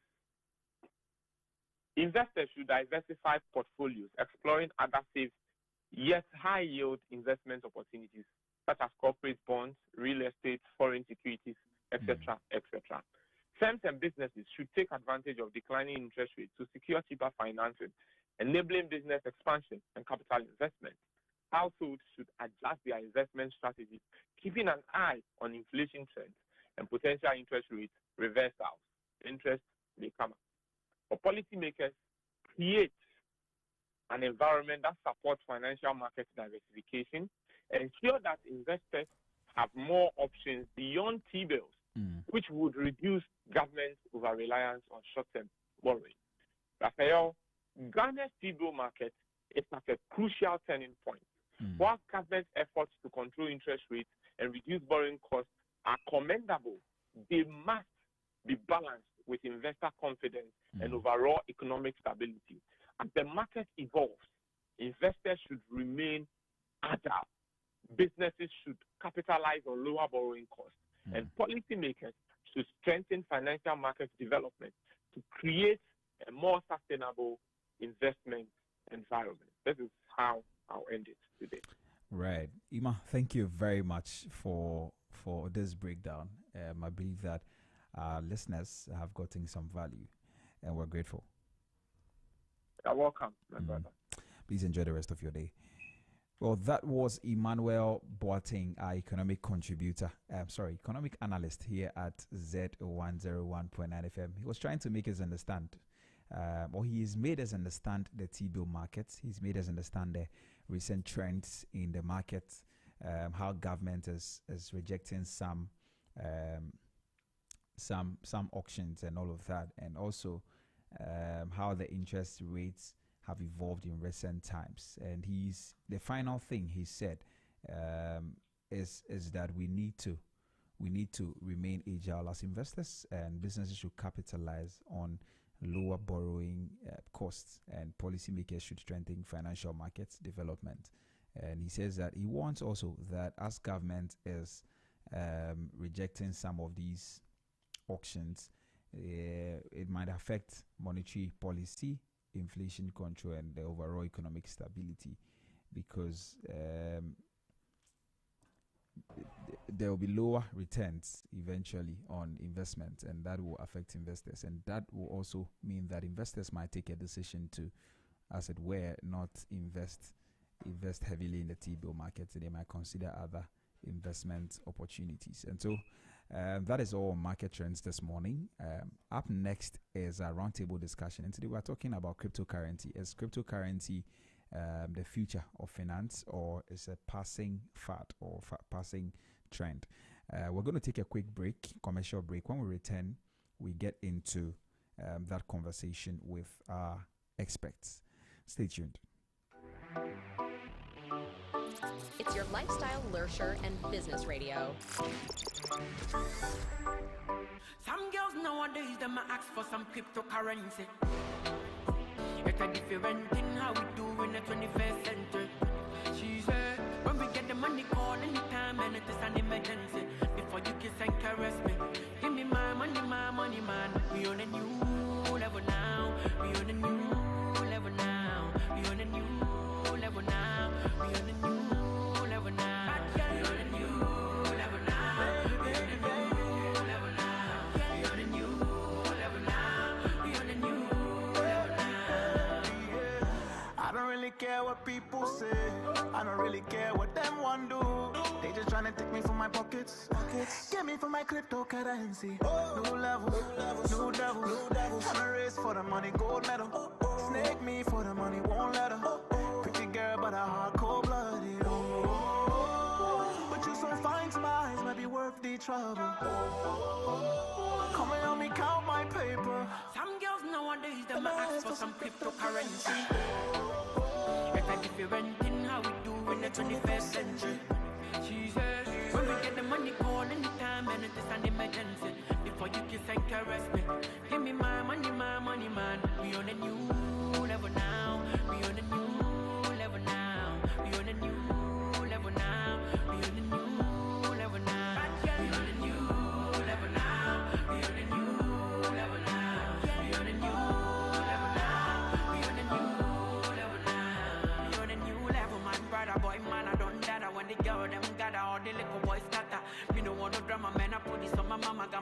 in my corner and the girl them lover.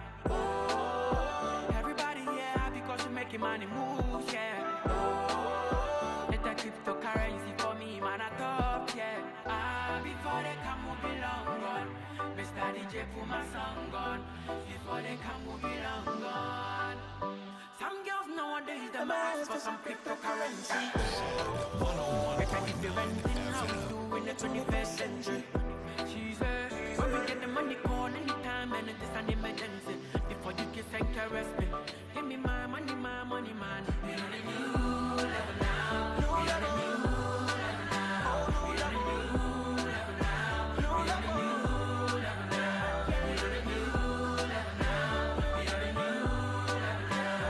new level now. We on a new level now. We on a new level now. We on a new level now. We on a new level now. We on a new level now. We on a new level now. We on a new level now. We on a new level now. I don't really care what people say. I don't really care what them want do. They just tryna take me from my pockets. Get me from my cryptocurrency. New level, new devil. Tryna race for the money, gold medal. Snake me for the money, won't let her. Pretty girl, but a heart cold-blooded. But you so fine to my eyes, might be worth the trouble. Come and help me count my paper. Some girls nowadays, they It's your ask for lifestyle, some nurture, and business cryptocurrency. radio. It's a different thing how we do in the 21st century. She says, when we get the money, call anytime, and it's an emergency.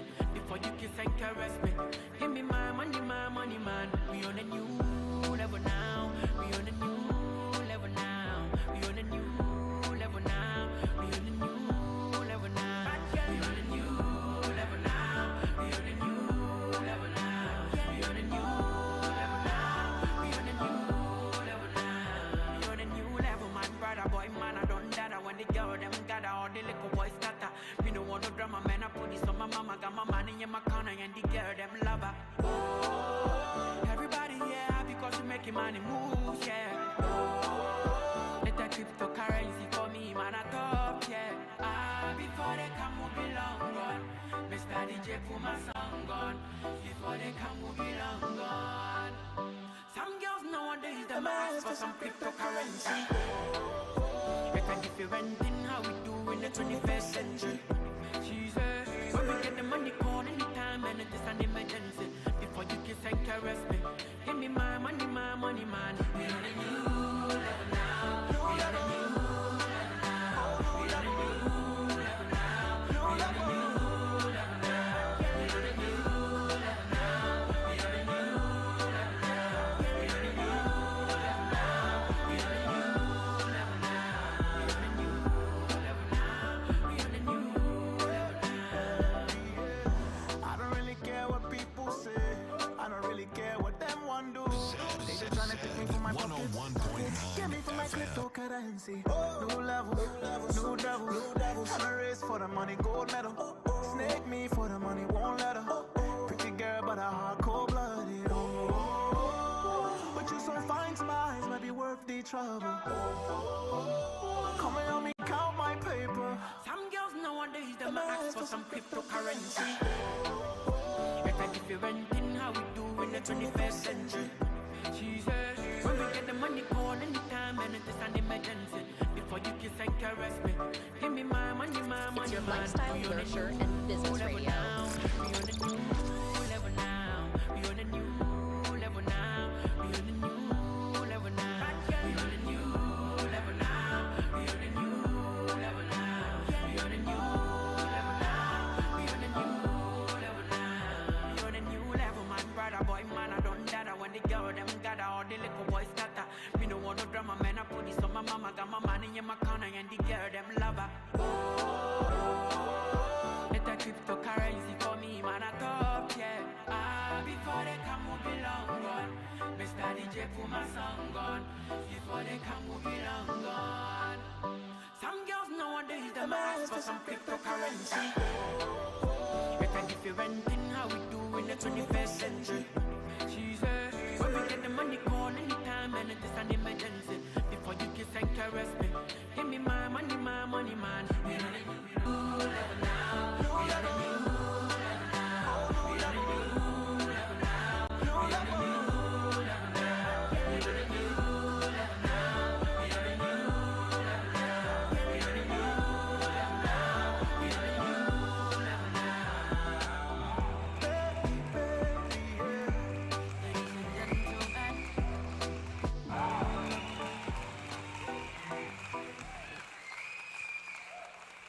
Well, 17 to the top of the hour, and this is Business Breakfast on Z101.9 FM. Now time for us to get into our roundtable discussion this morning. And today we are going to explore one of the hottest financial topics, cryptocurrency. And the song in the background is Cryptocurrency by Kwame Eugene. He says that these days, the girls, all they ask for is cryptocurrency. They don't ask for money anymore. Yeah, so if you're listening and they've been asking for cryptocurrency, do well to join the conversation when we open the phone lines, and also engage us on our social media platforms. Now, some people believe that it's cryptocurrency as a future of finance, while others also see it as a risky bubble that is waiting to burst. Now, should Ghanaians invest in cryptocurrency, or is it too risky? That's what we're going to discuss this morning here on the Business Breakfast on Zed. And I have joining me in studio a gentleman who is an expert in the field. His name is Jonathan Kwe.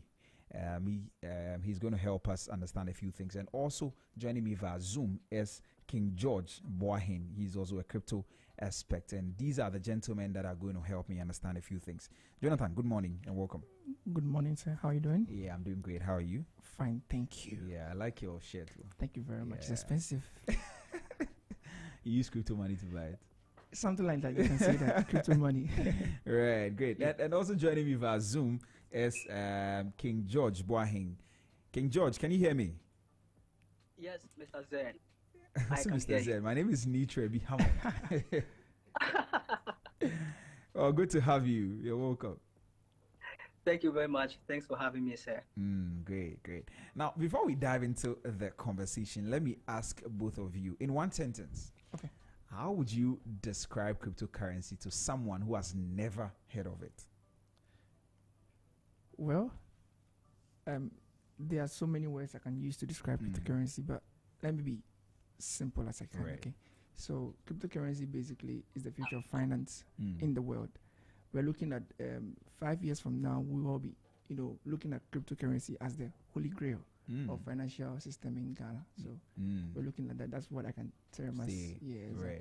Right. Exactly. King George, in one sentence. All right. So for me, I see cryptocurrency not just as another gold rush in finance, in this new era of finance.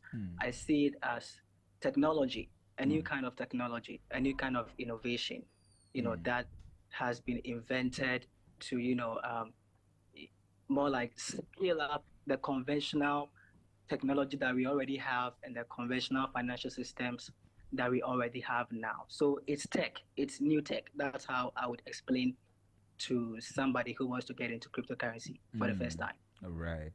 Very interesting. Now, let's get into the conversation really. Okay. Let's start with the basics. Let's start with the basics. And I'm going to start with King George, and then I come to you in studio. Now, King George, what exactly is cryptocurrency and how does it work?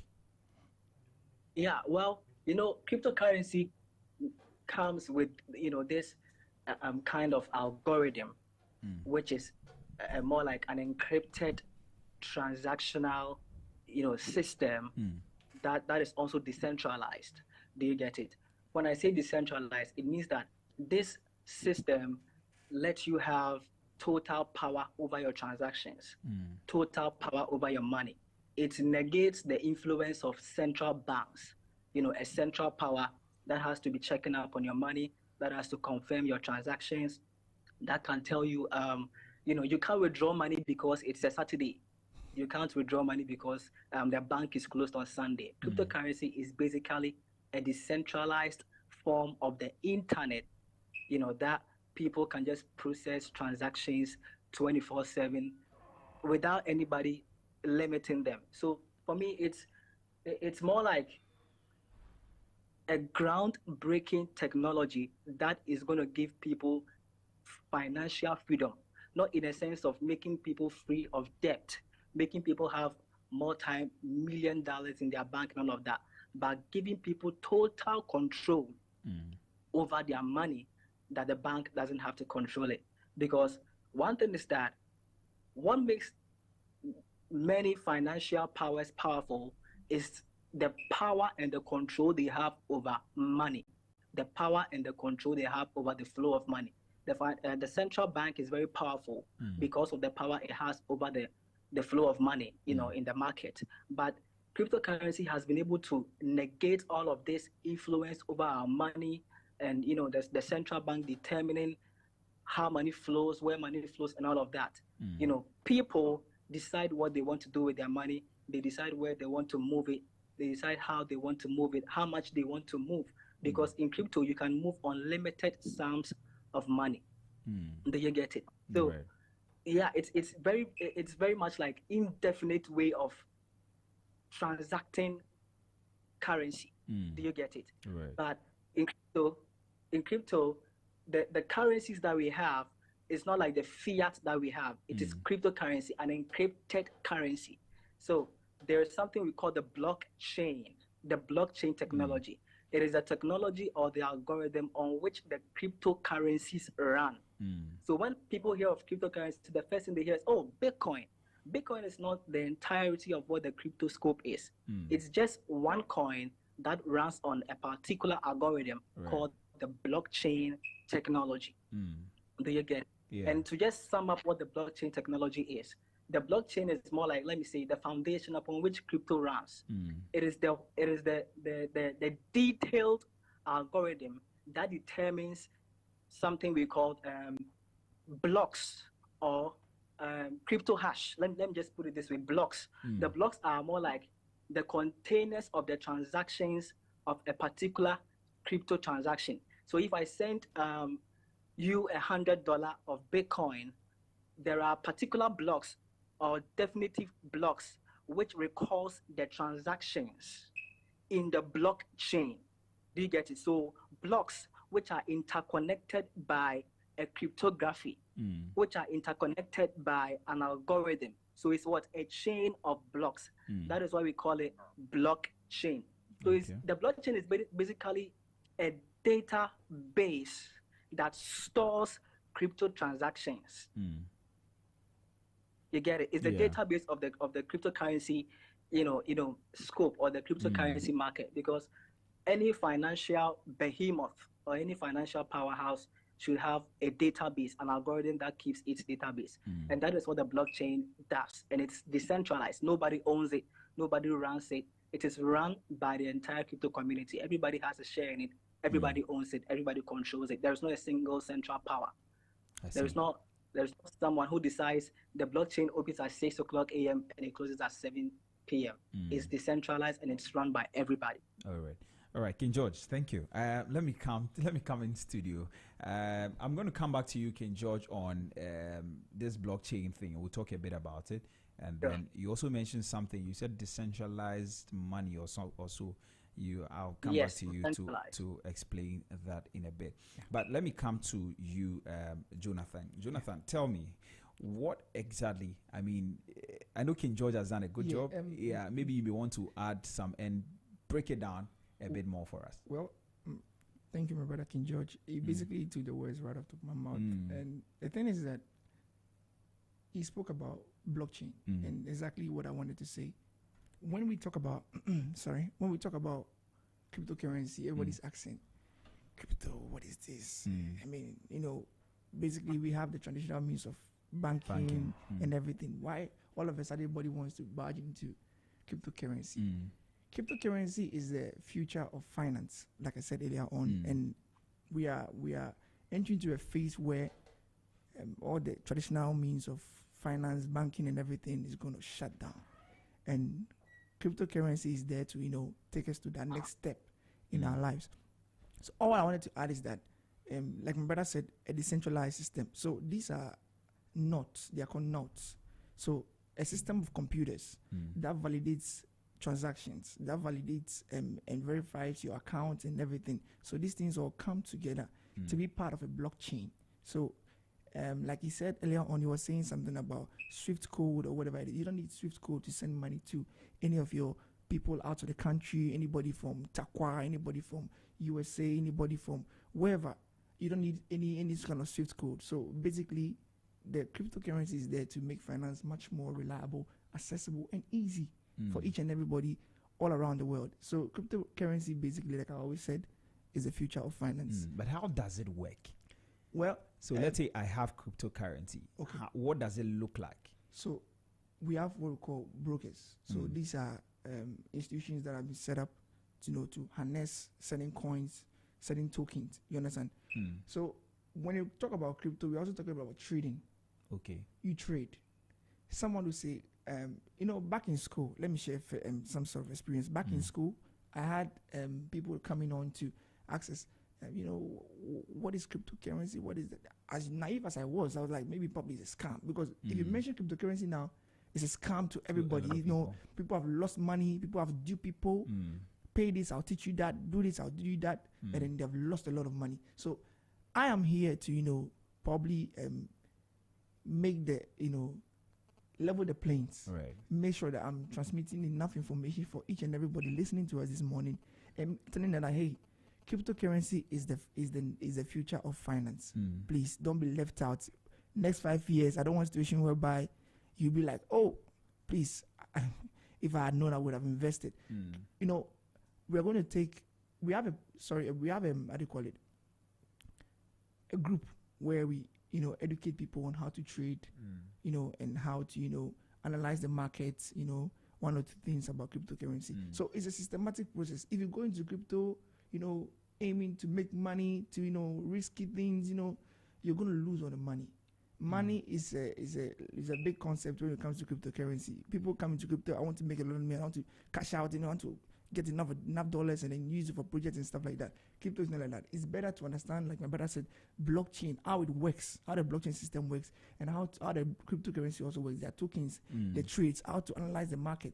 That is the best way to understand cryptocurrency. Other than that, you are in for a hell of a ride. I see. Maybe as we get into it a bit more, we'll understand a few things. Now, how does the blockchain technology support cryptocurrencies, and why is it important? It's very important because it gives you access to transactions. It gives you access to everything that you need, anything that you're doing. It gives you access to it. Blockchain, like for instance, we have a blockchain system called Kudi Wallet. You can look it up on Google anywhere. It's a web app, Kudi Wallet. So basically, these blockchain systems can be used in all sort of means. We have health. Blockchain can be financed into a sort of means like health facilities. It can also be financed into real estate. So most of the real estate companies you're seeing are actually trading and doing anything that's got to do with blockchain. So blockchain is there like a system. So it gives you a ledger and access to transactions. Do you understand? And access, it validates your transaction. It gives you some sort of I don't know the right word to use, but it's a big thing. That's what I can say. It's a very big thing, but it gives you access to all your transactions, anything that you're doing. But the banks don't do that. The traditional means don't do that. Let me use the traditional means don't do that. But the blockchain gives you access to everything that you need on the market, anything that you have to do. That's why the brokers are there. The brokers are there to guide you, to make sure that you enter into trade, you do this and this and this and that. So that is basically it. Blockchain is what spearheads cryptocurrency. A part of it is what we term as Bitcoin and everything. They are just a part of it. It's like it's like the bank, and then we have the tellers. That's a little part of it. So that's basically what blockchain is. Blockchain is spearheading everything. Cryptocurrency is just a big part of it. That's when we have Bitcoin, we have Ethereum, and here and there. So it's better to understand the concept of blockchain than to enter into cryptocurrency. I always tell people, understand blockchain before you enter into cryptocurrency, or else you are in for a ride. People come into crypto to make money. Understand the concept of blockchain before you venture into cryptocurrency, or else. That's why we have all of these people giving testimonies. I've lost a lot of money. I've done this. People are afraid to enter into cryptocurrency because they don't have no knowledge about blockchain. So blockchain gives you the edge. It gives you a ledger for you to understand how these concepts basically work. So it's best to understand blockchain. I always tell people, best to understand blockchain than to venture into cryptocurrency. Right. Let me bring King George into the conversation. King George. Yes, sir. Okay. So yeah, I'll add a little bit of. Sure. Pardon? Yeah. Go ahead. I need some clarity. Okay. I'll add a little bit to what my brother just said about blockchain. Right.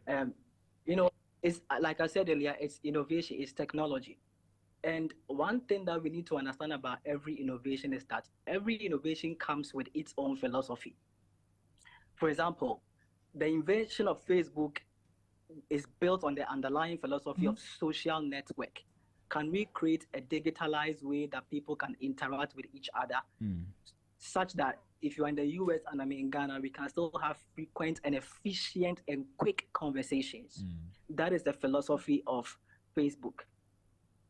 The philosophy of cryptocurrency, blockchain, is 1, decentralization, 2, transparency.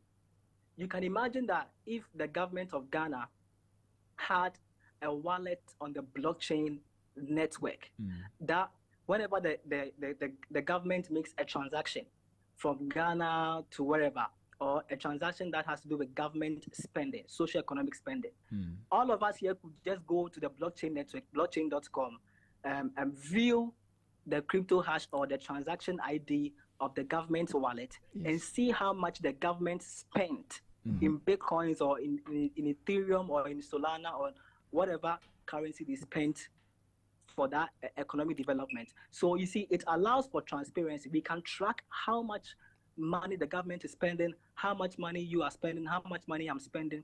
It allows for this transparency. You can't go to Bank of Ghana and say, Bank of Ghana, we want to know how much the president spent on social economic development in 2024, 2025. Bank of Ghana isn't going to let you do that, because Bank of Ghana doesn't allow for decentralization. It doesn't allow for transparency. You don't have the right to go there and ask that question. Do you understand? But blockchain, everybody has the right to check. There is openness. There is transparency. We can all access the block, see how much money you moved, how much money you pumped into the investment and all of that. So that is why the people who created Bitcoin and blockchain, they are anonymous. Because imagine I'm a Ghanaian and I've created something like this that, we can be used to view government spending, just in case the government adopts it. Just in case the government adopts it, in case Bank of Ghana adopts it, we can be used to view government spending. The government would have been more accountable to the people. It will give the people more power. You see what I was talking about financial freedom. It gives the people more power. It makes the government more accountable to the people. And it allows for government efficiency in spending. So the government isn't going to spend anyhow. This is why the central banks in the US, in Europe, they are fighting so hard to regulate cryptocurrency, to have more power over cryptocurrency, to try to, let me put it this way, rewrite the philosophy of cryptocurrency. But that is impossible, because one thing about the blockchain is that you cannot alter transactions. You cannot alter the notes. You cannot alter the blocks. If you make a transaction, it has gone through. You cannot reverse it. So it is so powerful. It gives people power over their money. It makes people aware of whatever transaction that is going on. It's a dangerous technology in terms of using it to spy on the government's spending. So the government doesn't like it. The banks don't like it, but the people love it because you want to know how the government is doing. I see. Great. I think that also helps a lot. I get a bit more clarity. Now, why do some people call it decentralized money? I think you've tried to talk about decentralization. Break it down a bit. Yeah, decentralization, when a thing is centralized, what it means is that it has a central focus of power, okay? A central focus of control. There is an authority that determines the flow or the proper flow of that thing. There is a central authority that regulates that particular thing.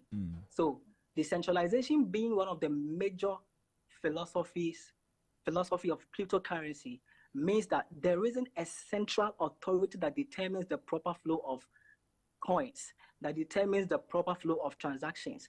Everybody has the power to decide how much coins they want to hold, how much coins they want to burn, how much coins they want to release, how much coins they want to lock for a particular point in time in the future. Your money doesn't have to go through a centralized authority like the bank. Do you get it? When you're going to check your money at the bank can say, today we have closed. Right. You can't check your money. The bank has that power to tell you. But cryptocurrency, the network is open 24/7. It is like the internet. The internet isn't owned by anybody. There is not like this is where the office of the internet is. That you can go and say, okay, I'm having problems with my internet, so internet people fix it. But there are centralized companies that are built on the internet as a decentralized whole. So you see, the blockchain itself is like another version of the internet. That is why it's a major innovation. It's a major tech.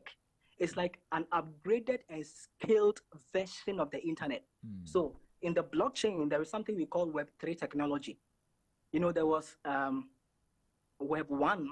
Web 1 technology of the internet had to do with only the written version of the internet. There were no pictures involved. There were no videos involved. There was no Facebook. There was no Instagram. And there was Web 2. Web 2 is the internet we have now, where we have the Facebook and all the Snapchat and the videos and the pictures and everything available. And now we are moving to Web 3. And the technology that is moving, that is leading this Web 3 innovation of the internet is cryptocurrency. And this innovation is decentralized, just like the internet itself. It is decentralized. Nobody owns blockchain. If you have a problem with blockchain technology, you can't go. This is the blockchain office.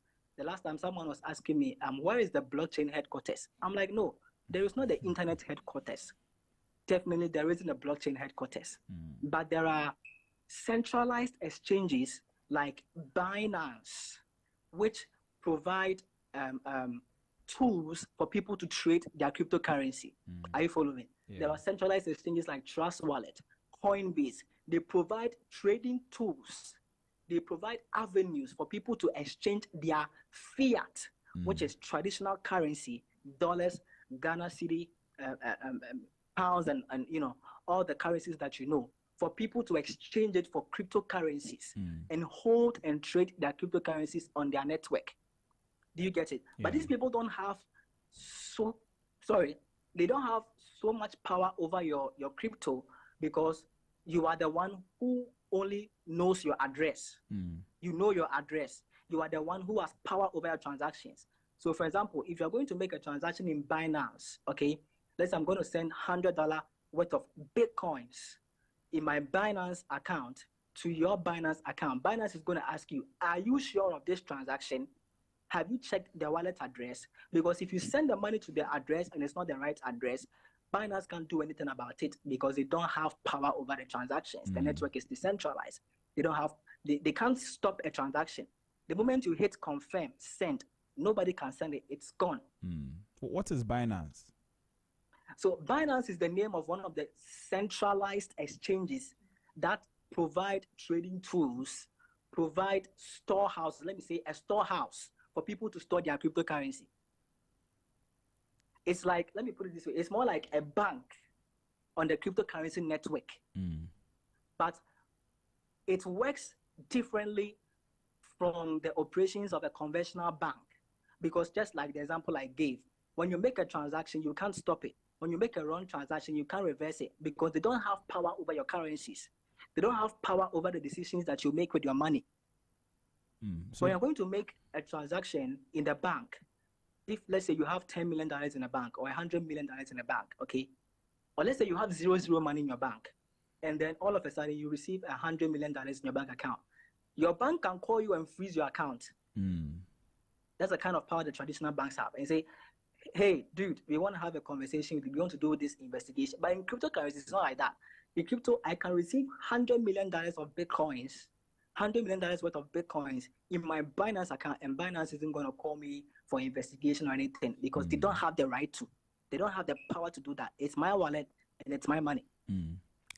Right. Let me come back in studio too. But thank you. I mean, I like how you're breaking it down. Let me come to Jonathan. Now, Jonathan, from what King George just said, I mean, a question that is running through my mind is that, so does it mean that there is no place you can go and buy the Bitcoins? How do you get those cryptocurrencies? How do you get them?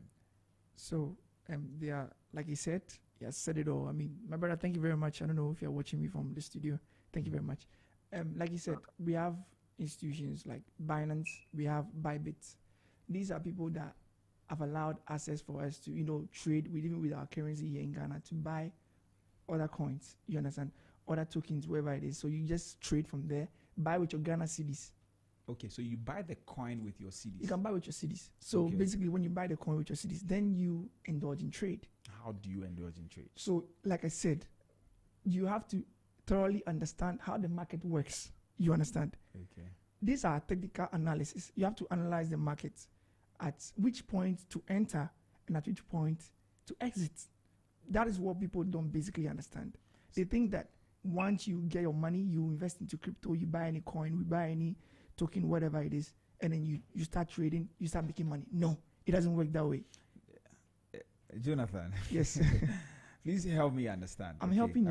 I want to get it, and I hope that my listeners also want to get it very clearly. Yes. But so I get so I have my Ghana cedis. Yes. I say that okay, I want to go into cryptocurrency. Yes. So I go to Binance, right? Bybit. Okay, and I go and purchase maybe 200 bitcoins or USDT. So USDT, you have to get USDT. Yeah, USDT is US dollar tender. Okay. Yes, you get it. So they put that on the market. Exactly. Who does? So there are people that sells, cryptocurrencies. Okay, so they sell they sell it. Okay, like the way we do Bank of Ghana tender, TBO tender. Yes. So they put it there they put it there. If you want to buy, you buy with the Ghana cedis, you trade in Momo. Okay, so you buy it and you keep it. And then you keep it into your wallet. Okay. So then what you do next is that you now enter into trade. How? What is the trading? What are we trading in? So the ability to determine the outcome of the market, that's trading. To determine that at this point, Bitcoin is going to fall. Like this morning, we had a rapid fall of Bitcoin. When I was coming this morning, it was around $89,000. Yesterday at 4 p.m., it was around 93. So how are you able to analyze the market that's going to drop? That is what I know, and that's a secret. So you are trading. You are asking. You're analyzing. Yeah, I'm a technical analyst. Yes. So you want to see whether it will drop. Yes. It will drop as in the. That means whether it's going to fall. When it falls, what does that mean? When Bitcoin falls, that means the value depreciates. So if it's at 95 and it reduces to 92, it has depreciated. Okay. That means more people on the market are basically sold. You understand? Than buy. So when it's going up, people are buying. Do you understand? Yeah. So you have to understand this. Technical analyst is what basically spearheads enough profits to enter into your wallet. Analyzing the market is the best thing to do as someone that is basically oriented around crypto. And listen, I am there to take the viewers through a systematic process of analyzing the market in order to make profit, because I'm not here to ridicule anything. 95 is not easy. 95 job is not easy. No, we'll go into that conversation maybe another time. But so cryptocurrency trading. So you buy the coins. And then you now analyze the market to see determine whether it will fall or it will rise. Exactly. So if it will fall, then you have to do what? Sell or buy. If it's falling, you have to sell. Okay. So that the value of what you have will increase. Exactly. Oh, okay. So you sell. Yes. Then when it is rising, you buy. So that you keep it. You get more. So you can move the cryptocurrency into your Ghana cedis back. Yes, back. And then that will help you that's called a US tender. So it basically trades back into USDT. Then you get it via Momo. Right. So some of these crypto, there are crypto analysts on the market. Like you said, on the brokers, Binance, Bybit. For instance, I use Bybit. Okay. So these people are more like vendors. So they sell the USDT to anybody that wants to transact, anybody that wants any. And it's smooth, it's accessible, transactions, everything goes, no fraud, anything. Remember, if you want to register on Binance or Bybit, whatever it is, remember that you have to use an ID card. Ghana card. That's most important, or passport, any identification card, because it basically validates that yes, you're not a robot, you're not anybody anonymous, you are basically someone who is basically a human being. So yeah, that is it. That's what makes it more reliable, accessible, and secure. Yes, I mean, talking about cryptocurrency, we are talking about security. Right. So who controls the market? A lot of people control the market. Who are those? A lot of people. I would say that those that have enough Bitcoins, those that have enough, remember that one of the people that also control the market is United States of America. Institutions in United States of America. Yeah, I know Tesla and yes, a lot of even Netflix, even gold.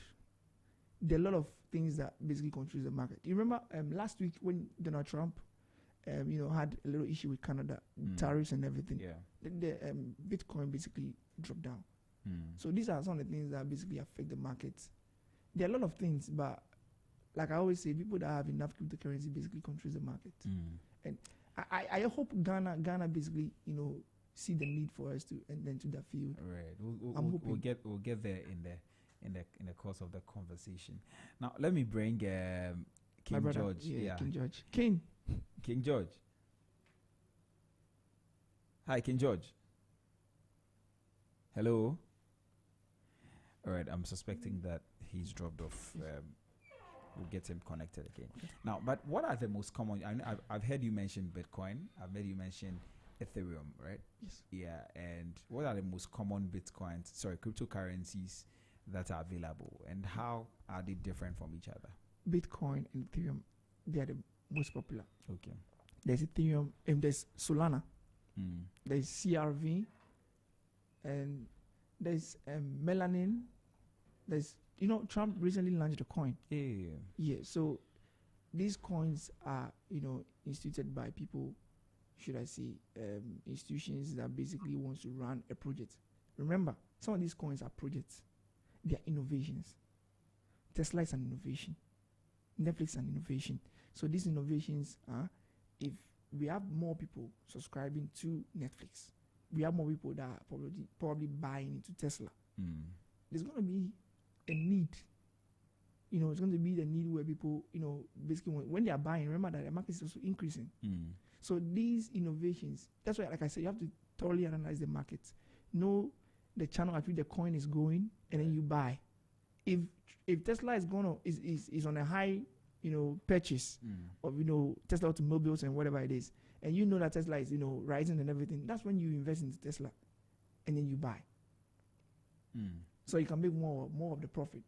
But if you don't know some of these terminologies, you basically run and be making losses and be counting that, crypto is a scam. And that is what I want to change in Ghana. Crypto is not a scam. It's a modern day financial technology. You just have to understand how basically the concept works, or else you will lose all your money. I'm going to come to some of the misconceptions. Yes, but how is Bitcoin different from Ethereum and the other ones? They're the same. Bitcoin is basically the same. Bitcoin is more like, like the U.S. Central Bank, and then we have subsidiaries. You understand? So basically, everybody is running on Bitcoin. So the outcome of Bitcoin determines how profitable the other coins are going to be in your wallet. Okay. So Bitcoin is basically spearheading everything. Do you understand? So if Bitcoin falls, you realize that most of the other coins also, they fall deep. Exactly. All right. Okay. Let me bring King George now. King George. All right. So I'm just going to a little bit to what Jonathan said. Yeah. Okay. Yeah.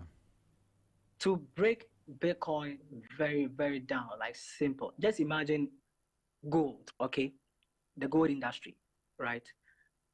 In the gold industry, there is gold underground. So the underground, let's say the underground is the technology upon which the gold exists. Because without an underground, obviously, there can't be gold. Just, in simple terms. The exchanges are, let's say, for example, Alberta's gold mining company in Canada. They mine gold. They deal in gold. Okay, and they take their tools and their equipment, and then they go and mine gold. They refine the gold. They convert some of the gold into gold coins. Since we are talking about coins, Bitcoin, Ethereum coin, let's try to understand it in terms of coins. And they convert the coins, the gold into coins. Okay, and now they store it in vaults. They give some of them to dealers come and buy some from them and all of that. So every gold coin or a gold coin has its market value. Or let me say, the gold industry itself has its market value. So the crypto industry itself also has its market value. Do you get it? And the gold, which is the asset of the gold industry, is like Bitcoin, which is the asset of the crypto industry. And the mining companies, which is Alberta's company, is also analogous to the exchange companies on the blockchain network, which is Binance, Coinbase, and Bybit, BitGet, and so forth. Do you get it? Yeah. And also, every gold coin has its price. You can buy a gold coin for like $2,000. I think that's what it's worth now, $2,500 about. The same way, one Bitcoin, much like a gold coin, also has its price on the market. Right. So one Bitcoin currently, I think, is worth around $89,000, $90,000 thereabouts, per what I checked this morning. So the same way, just as gold is not the only asset in the jewelry industry or in the mining industry, there is silver, there is diamond, there is platinum, and so many minerals to be mined out there. The same way, Bitcoin is not the only digital asset or digital version of gold on the cryptocurrency industry. There is Ethereum, there is XRP, there is Solana, and so forth. What gold can be used for, we can't use silver for. The same way, what Bitcoin can be used for, Ethereum also has its own distinct use case. For example, Ethereum is one of the blockchains or the networks that really was built for decentralized finance, which we call DeFi. That really was built for decentralized finance, DeFi. Ethereum allows creators to build smart contract apps or decentralized applications, okay, on the network that will help traders swap coins. So if I want to swap a token that is built on the Ethereum network for another token, I'm going to need an application, a dApp or a decentralized app, which is built on the Ethereum network for swapping those tokens. You get it? So that is it. Every coin has its use case and every coin has its price. So just as gold has its market value, Bitcoin has its market value, Ethereum has its market value, silver has its market value. The crypto industry as a whole has its market value. A coin's value is determined not just by the price. I mean, if you focus on the price of the coin to determine its value, you're going to make a mistake, right? Because there's a coin called Solana, okay? Solana is also a decentralized kind of token that helps people to build a lot of tokens, as many tokens that they want. So if, let's say, ZFM wants to have their own token, their own cryptocurrency token, they can build their own token on the Solana network, which has its own distinct algorithm, distinct network, but it works in line with Ethereum and Bitcoin and every other network out there. So where was I? I almost said, yes, market value. So Solana is worth $149 now, but it has I think a market value of around $120 billion. And XRP, which is a token which is built for fast transactions.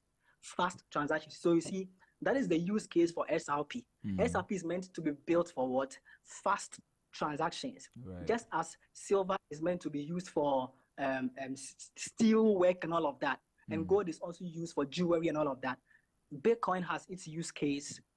XRP also has its use case for fast transactions. So with XRP, which has a market cap of around 160 billion, it has a price of $2.50. So my question to you is that XRP and Solana, which one is more valuable? XRP having a market value of 160 billion and a price of $2.57. Solana having a market value of 120 billion and a price of around $149. Which one do you think is a more valuable asset to hold for the long term for good capital gains? The SRP? My guess is XRP. But someone will say, no, XRP price is down. Solana price is up, which means Solana is more valuable. No, that's where people make a mistake.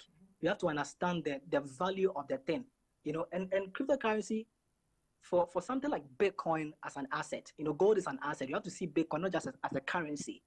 Bitcoin isn't just a currency, it's an asset. Do you understand? So Bitcoin being an asset, which was created somewhere 2008 alongside with the blockchain technology, in a span of less than 15 years, has been able to, you know, reach a market cap or a market valuation of $1 trillion. $1 trillion. Ford Motors was created, I think, 100 years ago. I stand to be corrected, and has a market value of 60 billion. My brother Jonathan mentioned Trump coin. Trump coin was created around January, I think the middle part or the latter part of January, after he was inaugurated into office. And the coin ran from 0 to $70 billion in market valuation. So the cryptocurrency is making millionaires in just 24 hours. That's how crazy it is. Right. If you had invested in Ford, it will take you 100 years to make what someone who invested in Trump coin made in less than 24 hours. Because I think Trump coin ran all the way to like $80 billion. And then we have Ford at $60 billion. And it took Bitcoin to just go to $1 trillion in a span of less than 15 years. So this is not a question of, is it a scam? I'm going to lose my money. Any person who thinks they're going to lose their money in cryptocurrency is a person who lacks patience. Because imagine investing in Bitcoin in 2009. Around 2013, let's say you invested $1,000 in 2009, around 2013, 2014, there was a bad market. Your $1,000 would have been worth around maybe $500. As a typical Ghanaian who is very scared to lose their money, you check your crypto wallet and you have $500 left. You'll be like, what the hell is happening? Right. I'm going to sell right away. I don't want to lose my money. But if you were patient enough and held onto your coins, by 2020, you would be sitting on a private island, listening to me talk on Zed about cryptocurrency. You know, your $1,000 would have turned to $1 billion. So that's that means serious how cryptocurrency is. That not means, a joke. That means that the early we get into that, the better, right? The early we get into it, the better. Because I mean, Bitcoin is running fast like crazy. Apple has a market value of around 3 trillion or 4 trillion. Bitcoin has a market cap of $1 trillion to $1.9 trillion, and it is only less than 15 years old. In the next 20, 30 years old, people who don't buy Bitcoin, Ethereum, XRP, Solana, Sui, all of the coins on the crypto market, all of the good coins with good use cases on the crypto market, they are going to really look back and cry. And the way cryptocurrency is, since it's a decentralized system, it allows for a lot of innovation.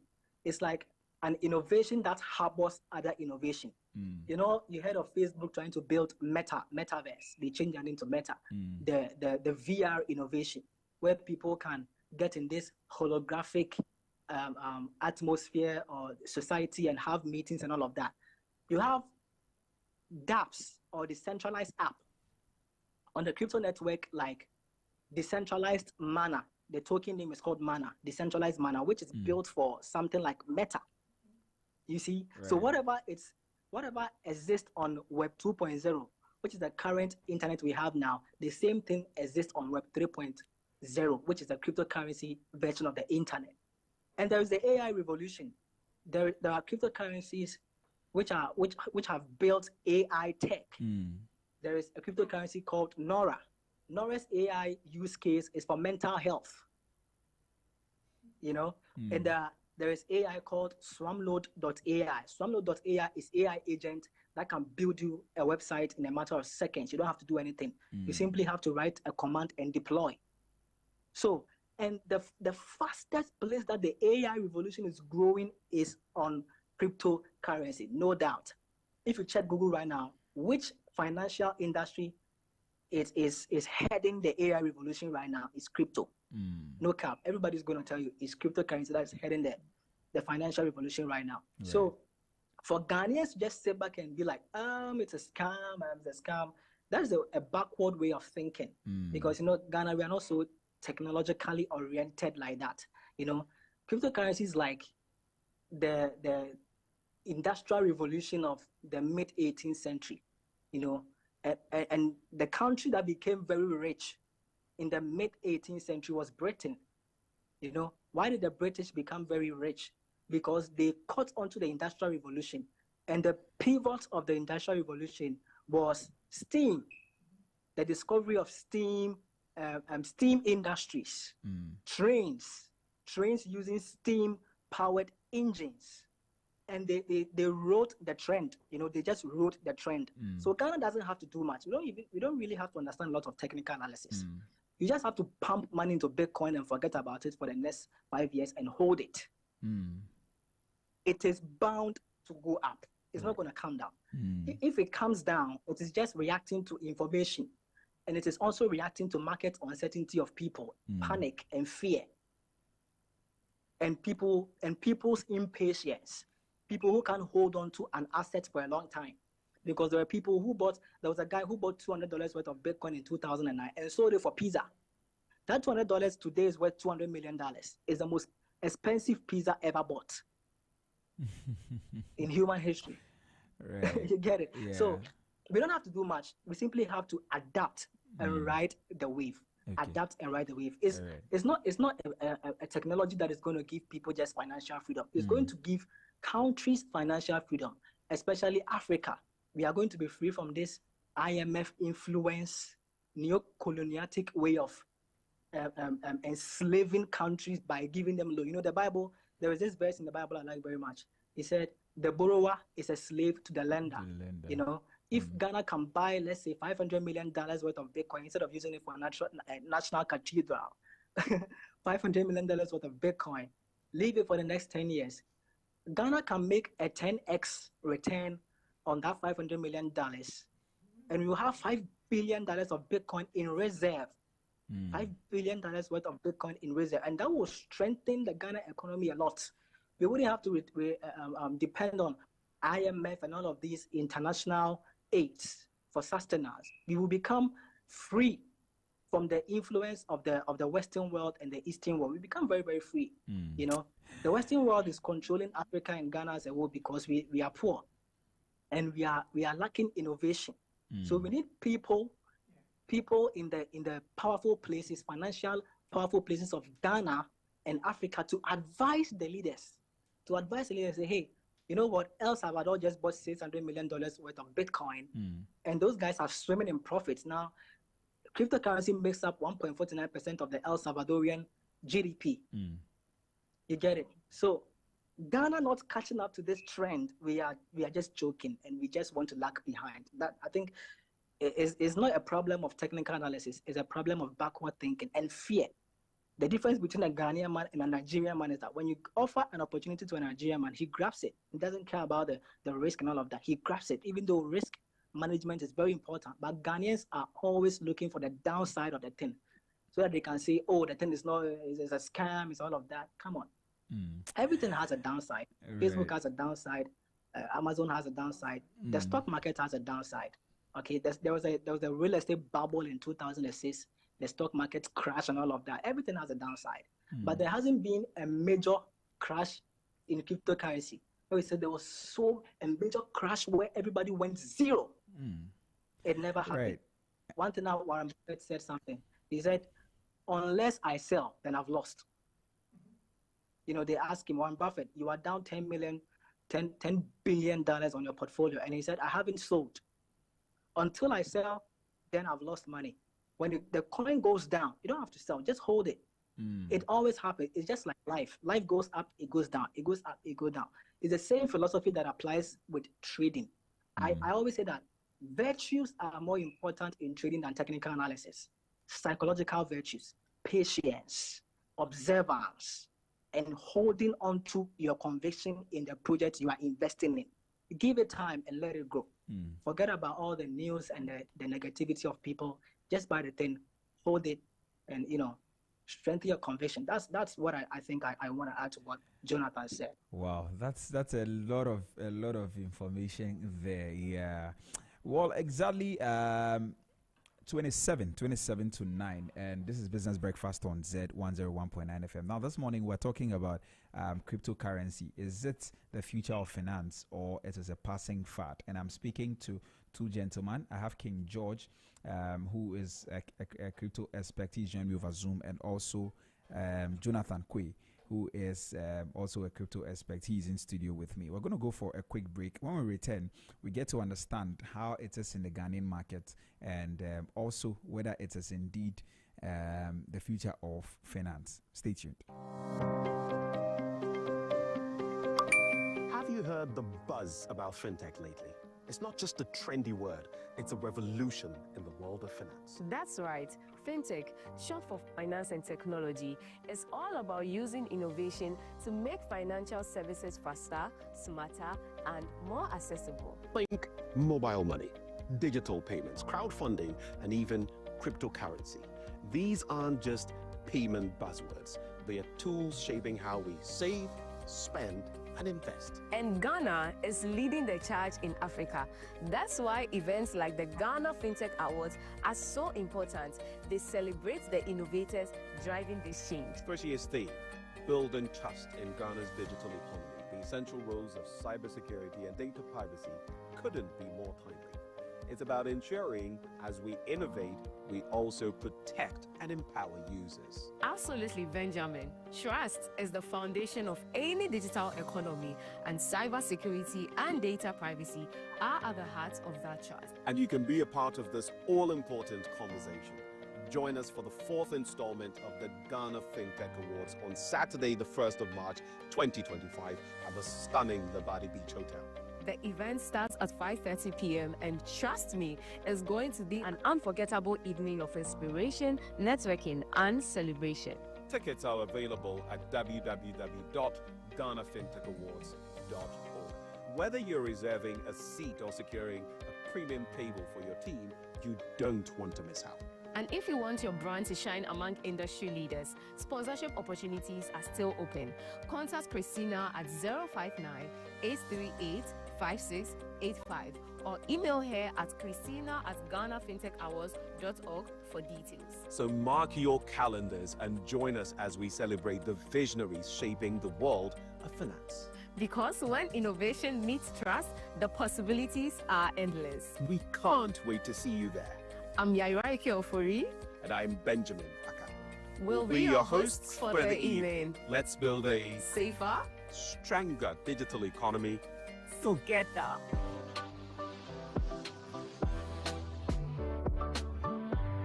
Stay tuned to your lifestyle, leisure, and business radio.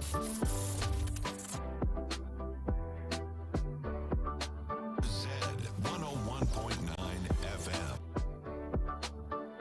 It's your lifestyle, leisure, and business radio.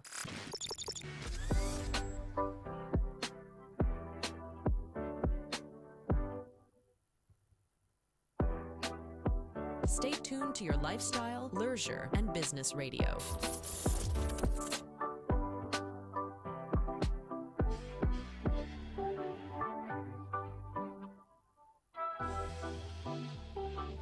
Zed 101.9 FM.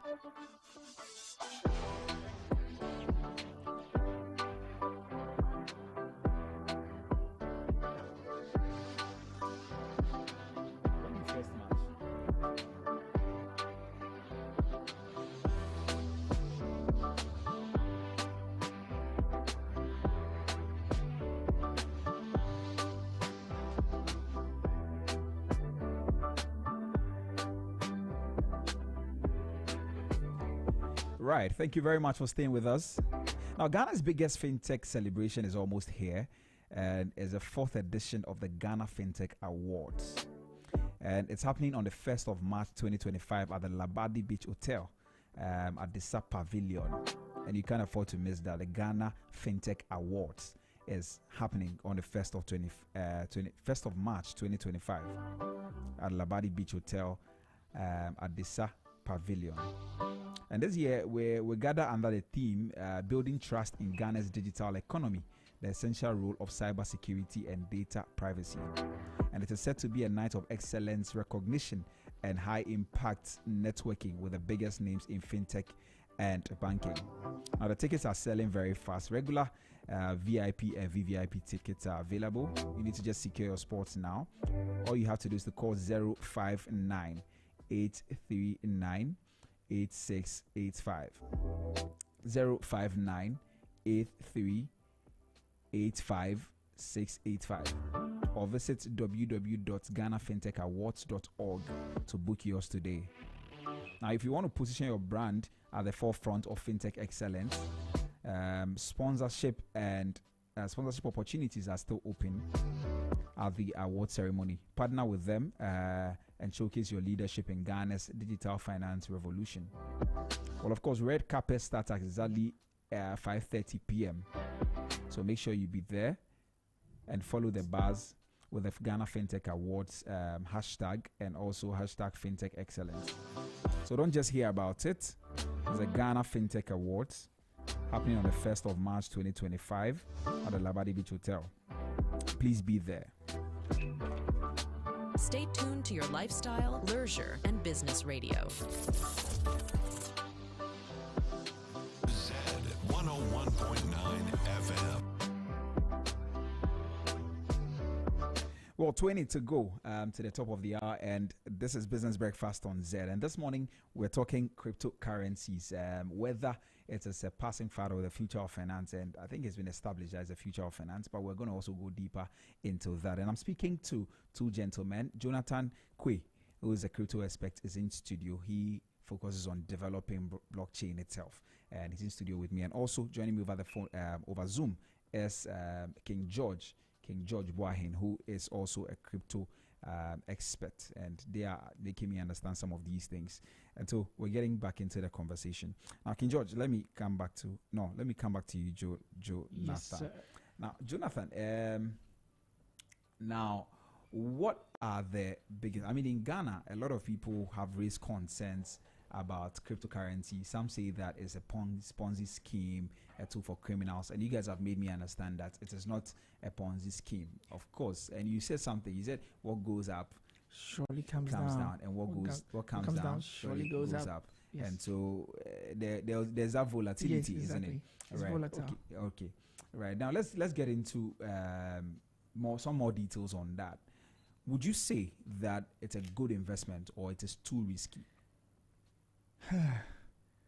Well, I don't want to use the term as the term investment for cryptocurrency. I don't want to use that because, saying it's an investment, basically you are the people's, should I say, Omeka say in Twi language you say that which is not right. So I wouldn't term it as investment. I would term it as an opportunity to make money. Investment is risky because people basically will determine what they should get. That is one thing about cryptocurrency, because people basically will be like, I want to trade, I want to learn how to trade. They invest in the trading, and then at the end they lose money. So they'll tell you, oh, I invested in this, I lost money in crypto. Crypto is a scam. So that's what basically generates all of these, things that are going on. Crypto is a scam. Why I'm saying I want to change the narrative. Don't sell crypto as an investment. Sell it as an opportunity to make profit. Not investment. Investment is risky, because investment, that means that you are sure you're going to make money, and crypto is risk management. That's how crypto is. That's what I will say for now. Crypto is risk management. So I wouldn't use the term investment for that. Not quite. Let me bring King George as well. King George. All right. So yeah, I want you to also add your voice to that. You asking what cryptocurrency is it? Is it a good investment or is it too risky? Can I go on? Yeah, go ahead. Or is it risky? I would say that, first of all, it is risky in terms of its early stages, right? Because we are in the early stages. Do you get it? Yeah. And it is a very, very good investment to make if you consider the term investment in relation to the long-term gains, the long-term probable gains that you will make in the years to come. Do you get it? There are safe assets. If you are looking at, there are two aspects of cryptocurrency. There is the holder aspect, those who buy and hold. Right. and there are those who trade volatility, those who trade the market trends. You know, Jonathan is obviously a certified trader who trades the market trends. When it goes up, he sells. When it comes down, he buys. It's called dip. When it comes down, he buys the dip, and then he waits for it to pump, and then he dumps it or he sells it. Did you get it? So that one there is called swing trading. Just like a monkey swinging across, you know, a couple of trees lined up. You know, he's swinging. You know, you go up, you go down like that. Swing trading. It's a way that people make money through cryptocurrency every single day. That part of cryptocurrency opportunity, like the way Jonathan would say it, is very risky because you don't know the point where the market is going to rise. Nobody can say that I can accurately predict cryptocurrency. It's very unpredictable. It is decentralized. It's like a system of its own. It predicts itself. It behaves the way it wants to behave. It can wipe you out in a matter of seconds, and it can make you generational wealth in a matter of seconds because of the philosophy that backs it, decentralization. So it behaves how it wants. So the market can fall from, let's say, $1 trillion in valuation to, let's say, 500 billion. And you will be like, oh, this is a very good opportunity to buy into. You will buy into it, and the fall will keep falling. Like, you see what the problem in swing trading is. You can do all your analysis and be like, okay, this is it. From 500 billion, it's going to 5 trillion. And by the time you realize, from 500 billion, in a matter of seconds, it's at 250 million. The way this happens is that people become uncertain of the market.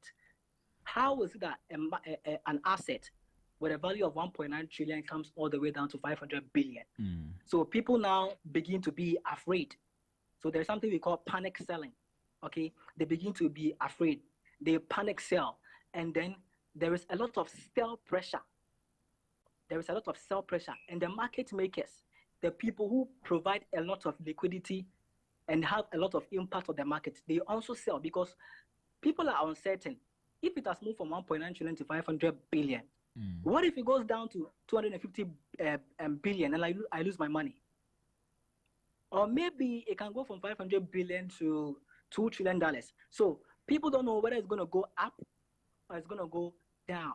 That is what we call market uncertainty. And in that point, the market is going to be consolidating. Everybody's holding. So you see the chart going straight.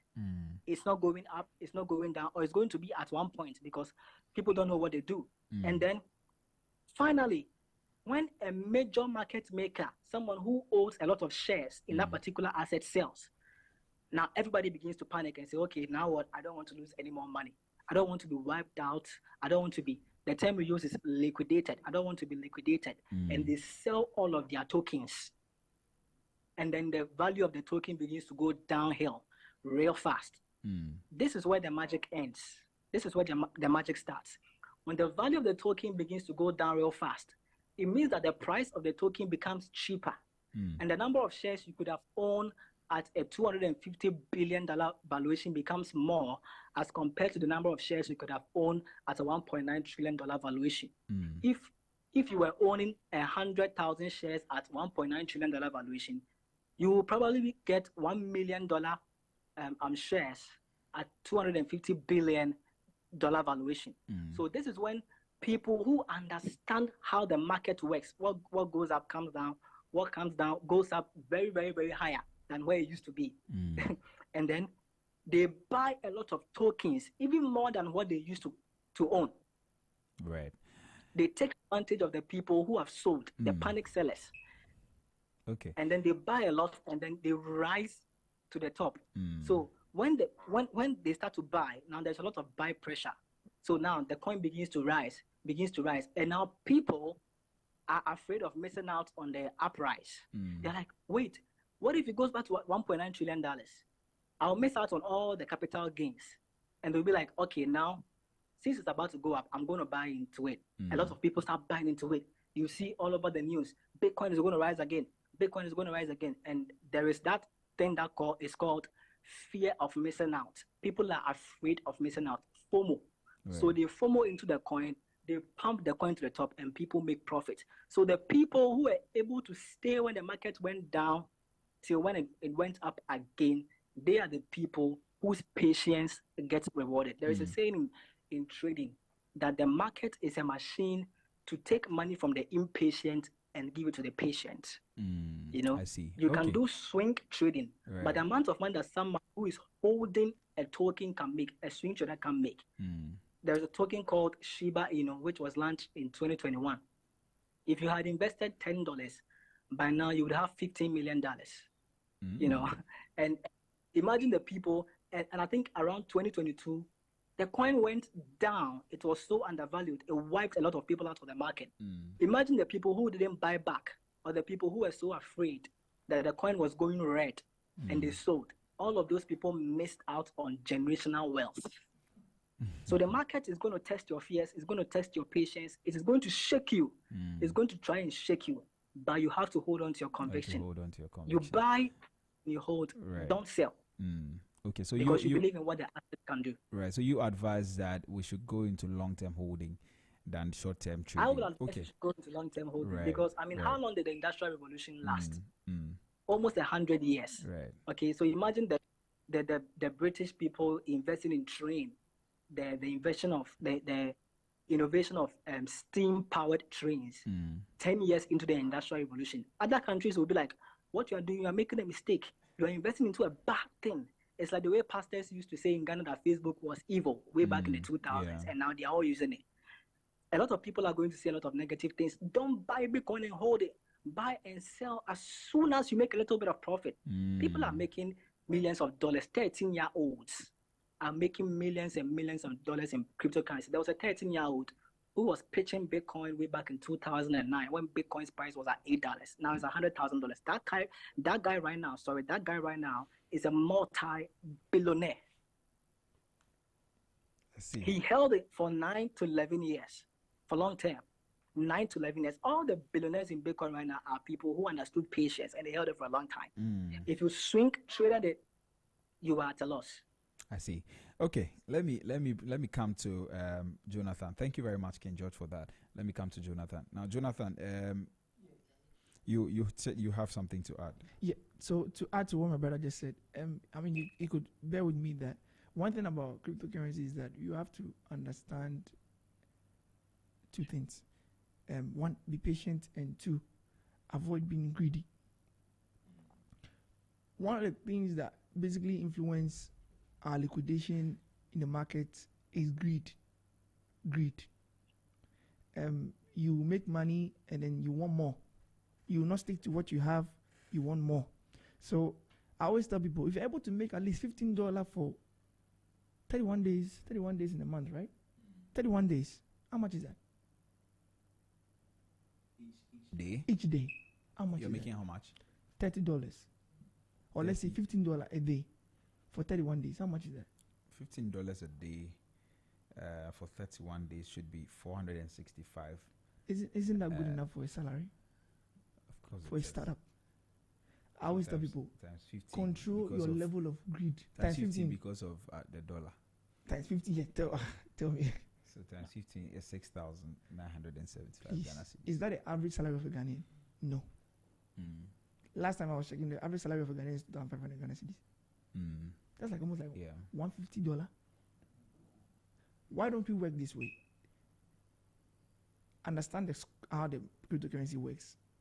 Don't be greedy. Or venture of making 1 million in 3 days. Please, it doesn't work that way. Making $2,000 in 1 day is good. It's good, but one step at a time. Control the level of greed. Okay. And you certainly arrive at your destination. That's what I will tell the audience. Right. Okay. We're trying to wrap up because we have very few minutes. We have about 6 minutes to go. Yeah. You know how time flies. Yeah. So 1 hour 30 minutes conversation, but it came by so fast. Yeah. But anyway, so maybe we should just try and wrap up on this note. So now, Bank of Ghana has not fully regulated cryptocurrency. Right? Yes, they haven't. Do you think there is a need for regulation? Yeah. Basically, this is what I think. I think they are trying to, put down some few mechanisms whereby they can guide people to the right path, because cryptocurrency, basically, like I said, we have this, what's going on now, training stories, crypto is a scam and stuff like that. So they are basically trying to guide the citizens that there's a right way of doing it. Let's go through the systematic process of analyzing how things should be done rightly. So I think the Bank of Ghana is trying to, regulate and initiate policies to guide us in that area. So I think they'll come by. We're looking at probably next 2 years, we'll see. But I know Ghana is probably, into that area of cryptocurrency. I know for sure. Yeah, looking forward to that. I think, King George, you had something to say?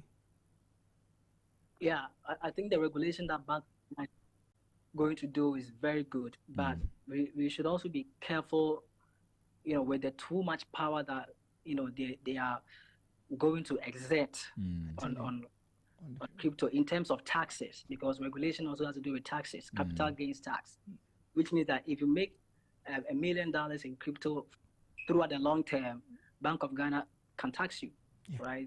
Yeah, and then as compared to the time that if Bank of Ghana had not regulated crypto yet, all of that money goes to you. So regulation only doesn't have to do with guiding people where to go and how to do it, but also have to do with taxes. And I think one of the ways that Bank of Ghana can really help Ghanaians in terms of cryptocurrency. Hello, King George. Hello, King George. Okay, I think he dropped off. Now, what can you believe that cryptocurrency can replace traditional banking in Ghana? Yes, I believe so. In the next 5 years. 5 years. 5 years is very small. It will. Are you Trust sure? me. Yeah, very soon. Like I said, the future of banking is cryptocurrency. Right. So we're looking at that in the next 5 years. It's going to replace everything. Trust me. I don't want the people to be left behind. I will entreat each and everybody, get a crypto wallet, sign up, register, start trading, enter into trade as soon as possible. Now, how do we enter quickly? Okay, so you basically, I have a book I'm launching on how to, totally guide you on the process. It will be happening in March.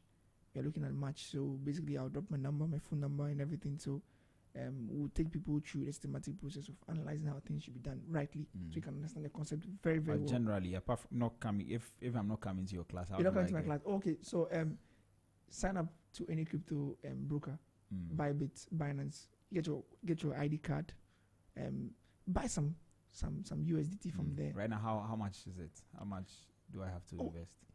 If you want to make profit, if you want to start with a $15 per day, have at least $200 in your account.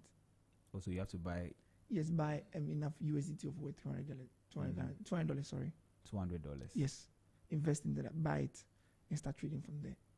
I can give you some signals. So, how to enter into the market and how to determine how things are going to fall in rise and everything. They are called signals.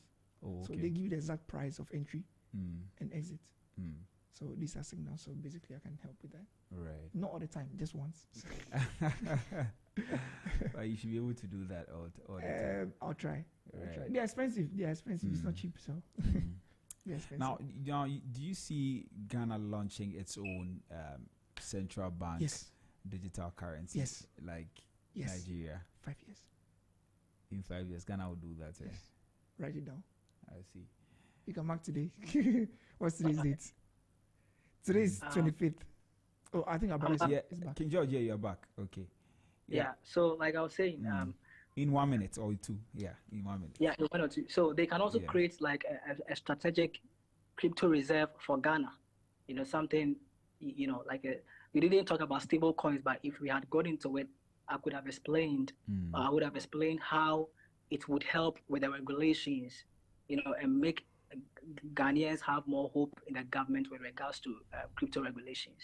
But I think it has to do with the taxes, and I hope they don't end up imposing limitation on how much cryptocurrency like you can hold and all of that. Right.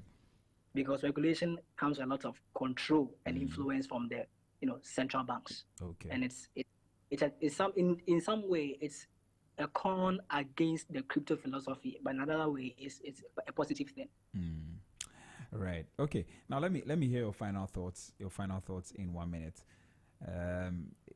is cryptocurrency truly the future of finance, or it will fade away eventually?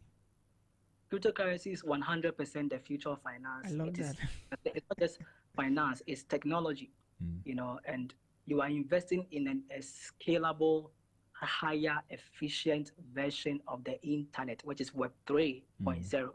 If you miss this out, your children and your grandchildren will ask you one day, Daddy, why didn't you invest or buy and hold a couple of Bitcoins or Ethereum for the long term? And they're going to be very, very angry at you. But that you don't want that. Right. So buy some Bitcoin, buy some Ethereum, buy some XRP, buy some Solana, and you are good for the next 5 to 10 years of your life. You can retire your parents and yourself at a very young age. Right. Thank you. Let me hear final thoughts. George, thank you very much. Let me hear final thoughts from you in 30 seconds. Cryptocurrency is the future of finance. Okay. Don't be left out. Grab this opportunity, please. I don't want to beg you, because begging somebody will seem like a scam. I'll not do that. Right. But trust me, the next time you see me here, and also with my phone number 024 597 2122. I repeat again, 024 597 2122. So that is my phone number. You can reach me. Text me on WhatsApp. LinkedIn, reach me out on LinkedIn, Jonathan Quay. Instagram, Quay Official, Jonathan Quay. So you can just reach me. Well, thank you very much, gentlemen. I'm so grateful that King George, nice to meet you, sir.